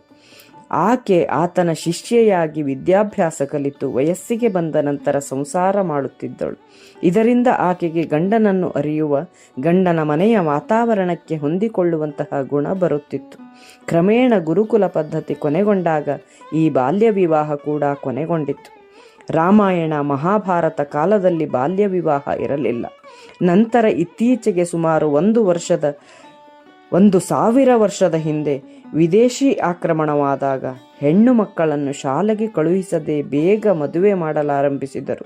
ಇದು ಸಾಮಾಜಿಕ ಒತ್ತಡದಿಂದ ಆದ ಬದಲಾವಣೆ. ಹೀಗೆ ಸಮಾಜ ಧರ್ಮ ಸಮಯಕ್ಕನುಗುಣವಾಗಿ ಸಮಾಜಕ್ಕನುಗುಣವಾಗಿ ಬದಲಾಗುತ್ತದೆ. ಸನಾತನ ಧರ್ಮ ಇದು ಎಲ್ಲ ಕಾಲದಲ್ಲೂ ಎಲ್ಲ ಸ್ಥಿತಿಯಲ್ಲೂ ಎಂದೂ ಬದಲಾಗದ ಧರ್ಮ. ವೇದ ಹೇಳುವುದು ಸನಾತನ ಧರ್ಮವನ್ನು. ಉದಾಹರಣೆ, ಪ್ರಾಮಾಣಿಕವಾಗಿ ಬದುಕಬೇಕು, ಇನ್ನೊಬ್ಬರ ಸ್ವತ್ತನ್ನು ಕದಿಯಬಾರದು, ಸತ್ಯವನ್ನು ಹೇಳಬೇಕು, ದೇವರನ್ನು ನಂಬಿ ನಡೆಯಬೇಕು ಇತ್ಯಾದಿ. ಇದು ಶಾಶ್ವತ ಧರ್ಮ, ಎಲ್ಲ ದೇಶ ಕಾಲದಲ್ಲೂ ಬದಲಾಗದ ಧರ್ಮ. ಸನಾತನ ಧರ್ಮಕ್ಕನುಗುಣವಾಗಿ ಸಾಮಾಜಿಕ ಧರ್ಮವನ್ನು ಹೊಂದಿಸಿಕೊಳ್ಳಬೇಕು. ಜಾತಿ ಧರ್ಮವನ್ನು ಸಮಾಜ ಧರ್ಮಕ್ಕನುಗುಣವಾಗಿ ಹೊಂದಿಸಿಕೊಳ್ಳಬೇಕು. ಒಂದು ವಸ್ತುವಿನ ಅಸಾಧಾರಣ ಗುಣ ಅದರ ಧರ್ಮ. ಉದಾಹರಣೆಗೆ, ನೋಡುವುದು ಕಣ್ಣಿನ ಧರ್ಮ, ಕೇಳುವುದು ಕಿವಿಯ ಧರ್ಮ. ಆದರೆ ಯಾವುದು ಧರ್ಮವೋ ಅದೇ ಅಧರ್ಮವಾಗಬಹುದು. ನೋಡಬಾರದ್ದನ್ನು ನೋಡುವುದು ಅಧರ್ಮ. ನೋಡುವುದಕ್ಕೆ ಒಂದು ಸೀಮೆ ಇದೆ, ಅದನ್ನು ದಾಟಿದಾಗ ಧರ್ಮವೇ ಅಧರ್ಮವಾಗುತ್ತದೆ. ಇಲ್ಲಿ ಅರ್ಜುನ ಹೇಳುತ್ತಾನೆ, ಕುಲಕ್ಷಯವಾದಾಗ ಸಮಾಜ ಧರ್ಮವನ್ನು ನಡೆಸಬೇಕಾದ ನ್ಯಾಯಾಂಗ ವ್ಯವಸ್ಥೆ ನಾಶವಾಗಿ ಸಮಾಜ ಧರ್ಮ ನಾಶವಾಗುತ್ತದೆ. ಸಾಮಾಜಿಕ ವ್ಯವಸ್ಥೆ ಕುಸಿದು ಬೀಳುತ್ತದೆ. ಇಡೀ ಸಮಾಜ ಅಧರ್ಮದಲ್ಲಿ ಮುಳುಗುತ್ತದೆ. ಇದು ಯುದ್ಧ ಮಾಡುವುದರಿಂದ ಸಮಾಜಕ್ಕೆ ನಾವು ಕೊಡುವ ಕಾಣಿಕೆ ಎಂದು. ಇದು ಅರ್ಜುನನ ವಾದ ಎನ್ನುವ ಹಾಗೆಯೂ ಸಹ ಇಲ್ಲಿ ನಾವು ಹೇಳಬಹುದು. ಇಷ್ಟೆಲ್ಲ ವಿವರಣೆಗಳನ್ನು ಕೊಡುವಲ್ಲಿ ನನಗೆ ಉಪಯೋಗವಾದದ್ದು ಅಭ್ಯಾಸ ಹಾಗೂ ಕೆಲವೊಂದು ಪತ್ರಿಕೆಗಳಲ್ಲಿ ಬಂದಂತಹ ವಿವರಣೆಗಳನ್ನು ಸೇರಿಸಿ ಹೇಳಿದ್ದೇನೆ. ತಪ್ಪಿದ್ದಲ್ಲಿ ಒಟ್ಟಿಗೆ ಹಾಕ್ಕೊಳ್ಳಿ. ಶ್ರೀಕೃಷ್ಣಾರ್ಪಣಮಸ್ತು. ಭಗವದ್ಗೀತೆಯ 41ನೇ ಶ್ಲೋಕ ಅಧ್ಯಾಯ 1. ಅಧರ್ಮಾಭಿಭವಾತ್ ಕೃಷ್ಣ ಪ್ರದುಷ್ಯಂತಿ ಕುಲಸ್ತ್ರೀಯಃ ಸ್ತ್ರೀಷು ದುಷ್ಟಾಸು ವಾರ್ಷ್ಣೇಯ ಜಾಯತೆ ವರ್ಣಸಂಕರಃ. ಹೇ ಕೃಷ್ಣ ಪರಮಾತ್ಮ, ಪಾಪವು ಅಧಿಕವಾಗಿ ಬೆಳೆಯುವುದರಿಂದ ಕುಲದ ಸ್ತ್ರೀಯರು ಅತ್ಯಂತ ದೂಷಿತರಾಗಿ ಬಿಡುತ್ತಾರೆ. ಮತ್ತು ಹೇ ವಾರ್ಷ್ಣೇಯನೇ, ಸ್ತ್ರೀಯರು ದೂಷಿತರಾದ ಬಳಿಕ ವರ್ಣ ಸಾಂಕರ್ಯವು ಉಂಟಾಗುತ್ತದೆ.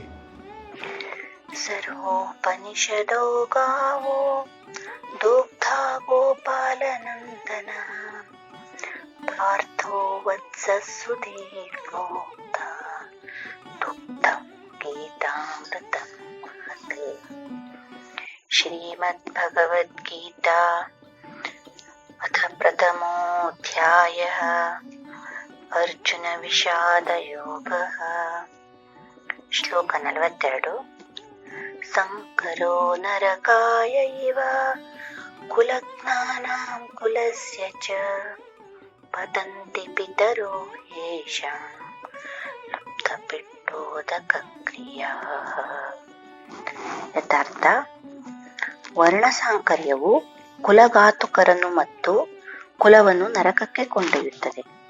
ಶ್ರಾದ್ದ ಮತ್ತು ಪಿತೃತರ್ಪಣಾದಿಗಳಿಂದ ವಂಚಿತರಾದ ಇವರ ಪಿತೃಗಳು ಕೂಡ ಅಧೋಗತಿಯನ್ನು ಪಡೆಯುತ್ತಾರೆ. ಶ್ರೀಕೃಷ್ಣಾರ್ಪಣಮಸ್ತು. ಓಂ ಪಾರ್ಥಾಯ ಪ್ರತಿಬೋಧಿತಾಂ ಭಗವತಾಂ ನಾರಾಯಣೇನ ಸ್ವಯಂ ವ್ಯಾಸೇನ ಗೃಥಿತಾಂ ಪುರಾಣಮುನಿನಾ ಮಧ್ಯೆ ಮಹಾಭಾರತಂ ಅದ್ವೈತಾಮೃತವರ್ಷಿಣೀಂ ಭಗವತೀಮಷ್ಟಾದಶಾಧ್ಯಾಯಿನೀಂ ಅಂಬ ತ್ವಾಮನುಸಂದಧಾಮಿ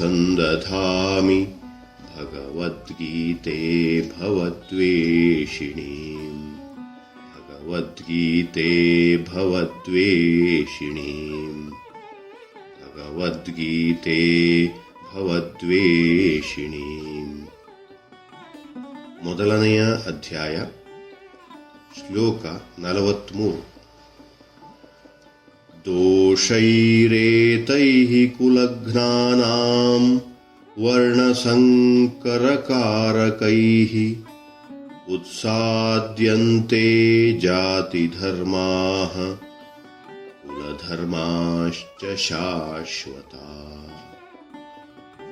ಅನುವಾದ: ಕುಟುಂಬದ ಸಂಪ್ರದಾಯವನ್ನು ನಾಶ ಮಾಡಿ ಬೇಡದ ಮಕ್ಕಳನ್ನು ಸೃಷ್ಟಿಸುವವರ ದುಷ್ಕರ್ಮದಿಂದ ಎಲ್ಲ ಸಮುದಾಯ ಯೋಜನೆಗಳು, ಕುಟುಂಬ ಕಲ್ಯಾಣ ಚಟುವಟಿಕೆಗಳು ನಾಶವಾಗುತ್ತವೆ.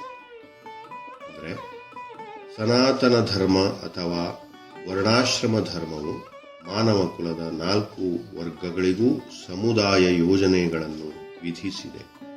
ಇವುಗಳೊಡನೆ ಕುಟುಂಬದ ಕಲ್ಯಾಣದ ಚಟುವಟಿಕೆಗಳು ಸೇರಿ ಮನುಷ್ಯನು ಕಟ್ಟ ಕಡೆಗೆ ಮುಕ್ತಿಯನ್ನು ಸಾಧಿಸಲು ಸಾಧ್ಯವಾಗುವಂತೆ ರೂಪಿಸಿದೆ. ಆದುದರಿಂದ ಹೊಣೆಗಾರಿಕೆ ತಿಳಿಯದ ಸಮಾಜದ ನಾಯಕರು ಸನಾತನ ಧರ್ಮವನ್ನು ಒಡೆದರೆ ಆ ಸಮಾಜದಲ್ಲಿ ಅವ್ಯವಸ್ಥೆ ಉಂಟಾಗುತ್ತದೆ. ಪರಿಣಾಮವಾಗಿ ಬದುಕಿನ ಗುರಿಯನ್ನೇ, ಎಂದರೆ ವಿಷ್ಣುವನ್ನೇ ಜನರು ಮರೆತು ಬಿಡುತ್ತಾರೆ. ಇಂತಹ ನಾಯಕರನ್ನು ಕುರುಡರೆಂದು ಕರೆಯುತ್ತಾರೆ. ತಮ್ಮನ್ನು ಹಿಂಬಾಲಿಸುವ ಜನರನ್ನು ಅವರು ನಿಸ್ಸಂದೇಹವಾಗಿ ಅವ್ಯವಸ್ಥೆಗೆ ಕರೆದೊಯ್ಯುತ್ತಾರೆ. ಕೃಷ್ಣಾರ್ಪಣಮಸ್ತು. ಓಂ ಗುರುಭ್ಯೋ ನಮಃ. ಶ್ಲೋಕ 43.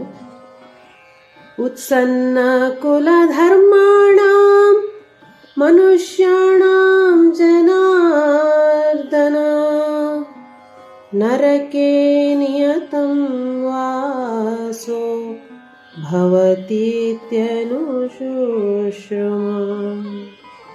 ಉತ್ಸನ್ನ ಕುಲಧರ್ಮಾಣಾಂ ಮನುಷ್ಯಾಣಾಂ ಜನಾರ್ದನ ನರಕೆ ನಿಯತಂ ವಾಸೋ ಭವತೀತ್ಯನುಶುಶ್ರಮ. ಹೇ ಕೃಷ್ಣ, ಜನರ ಪೋಷಕನೇ, ಯಾರ ಕುಟುಂಬ ಸಂಪ್ರದಾಯವು ನಾಶವಾಗುತ್ತದೋ ಅವರು ಶಾಶ್ವತ ನರಕವಾಸಿಗಳಾಗುತ್ತಾರೆ ಎಂದು ಗುರು ಶಿಷ್ಯ ಪರಂಪರೆಯಿಂದ ಕೇಳಿದ್ದೇನೆ. ಭಾವಾರ್ಥ: ಅರ್ಜುನನ ವಾದಕ್ಕೆ ಆಧಾರ ಆತನ ಸ್ವಂತ ಅನುಭವವಲ್ಲ, ಅಧಿಕೃತರಿಂದ ಅವನು ಕೇಳಿದ್ದು. ನೈಜ ಜ್ಞಾನವನ್ನು ಪಡೆಯುವ ಮಾರ್ಗ ಇದೇ ಆಗಿದೆ. ನೈಜ ಜ್ಞಾನದಲ್ಲಿ ಸ್ಥಿತನಾದ ಯೋಗ್ಯ ವ್ಯಕ್ತಿಯ ನೆರವಿಲ್ಲದೆ ಯಾರೂ ಸಹ ಆ ಜ್ಞಾನದ ನಿಜವಾದ ತಿರುಳನ್ನು ಪಡೆಯುವುದು ಸಾಧ್ಯವಿಲ್ಲ. ಮನುಷ್ಯನು ಸಾಯುವ ಮೊದಲು ತನ್ನ ಪಾಪಕರ್ಮಗಳಿಗೆ ಪ್ರಾಯಶ್ಚಿತ್ತ ಮಾಡಿಕೊಳ್ಳಲು ವರ್ಣಾಶ್ರಮ ಸಂಸ್ಥೆಯಲ್ಲಿ ಒಂದು ವ್ಯವಸ್ಥೆ ಅಂತ ಇದೆ. ಸದಾ ಪಾಪಕರ್ಮದಲ್ಲಿ ತೊಡಗಿರುವವನು ಪ್ರಾಯಶ್ಚಿತ್ತವನ್ನು ಮಾಡಿಕೊಳ್ಳಲೇಬೇಕು. ಹೀಗೆ ಮಾಡದಿದ್ದ ವ್ಯಕ್ತಿಯು ತನ್ನ ಪಾಪಕರ್ಮಗಳ ಫಲವಾಗಿ ಯಾತನೆಯನ್ನು ಅನುಭವಿಸಲು ನರಲೋಕಗಳಿಗೆ ಖಂಡಿತವಾಗಿ ದೂಡಲ್ಪಡುತ್ತಾನೆ. ಶ್ರೀ ಗುರುಭ್ಯೋ ನಮಃ.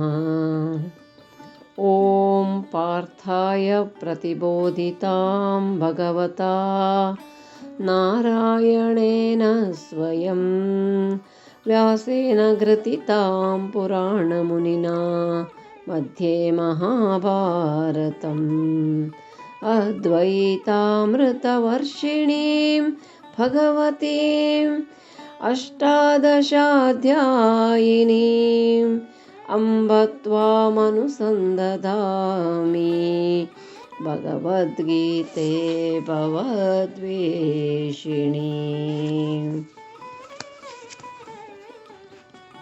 ಅಥ ಅರ್ಜುನ ವಿಷಾದಯೋಗೋ ನಾಮ ಪ್ರಥಮೋಧ್ಯಾಯಃ.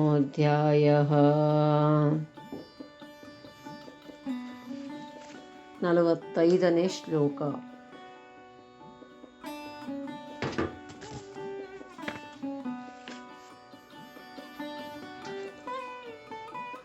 ಅಹೋ ಬತ ಮಹಾತ್ಪಾಪಂ ಕರ್ತುಂ ವ್ಯವಸ್ಥಿತಾ ವಯಂ ಯದ್ರಾಜ್ಯ ಸುಖಲೋಭೇನ ಹಂತುಂ ಸ್ವಜನಮೋದ್ಯತಾ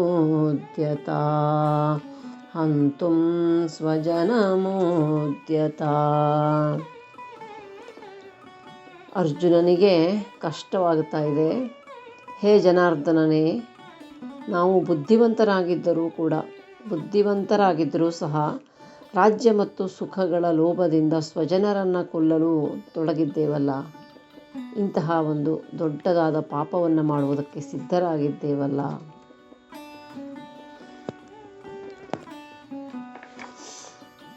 ಯಾವ ಕಾರಣದಿಂದ ರಾಜ್ಯ ಸುಖವನ್ನು ಅಪೇಕ್ಷಿಸಿ ಸ್ವಜನರನ್ನು ಕೊಲ್ಲುವುದಕ್ಕೆ ಪ್ರಯತ್ನಿಸ್ತಾ ಇದ್ದೇವಲ್ಲ, ಅದೇ ಕಾರಣದಿಂದ ನಾವು ಮಹಾಪಾಪವನ್ನು ಮಾಡಲು ನಿಶ್ಚಯಿಸಿದ್ದೇವೆ.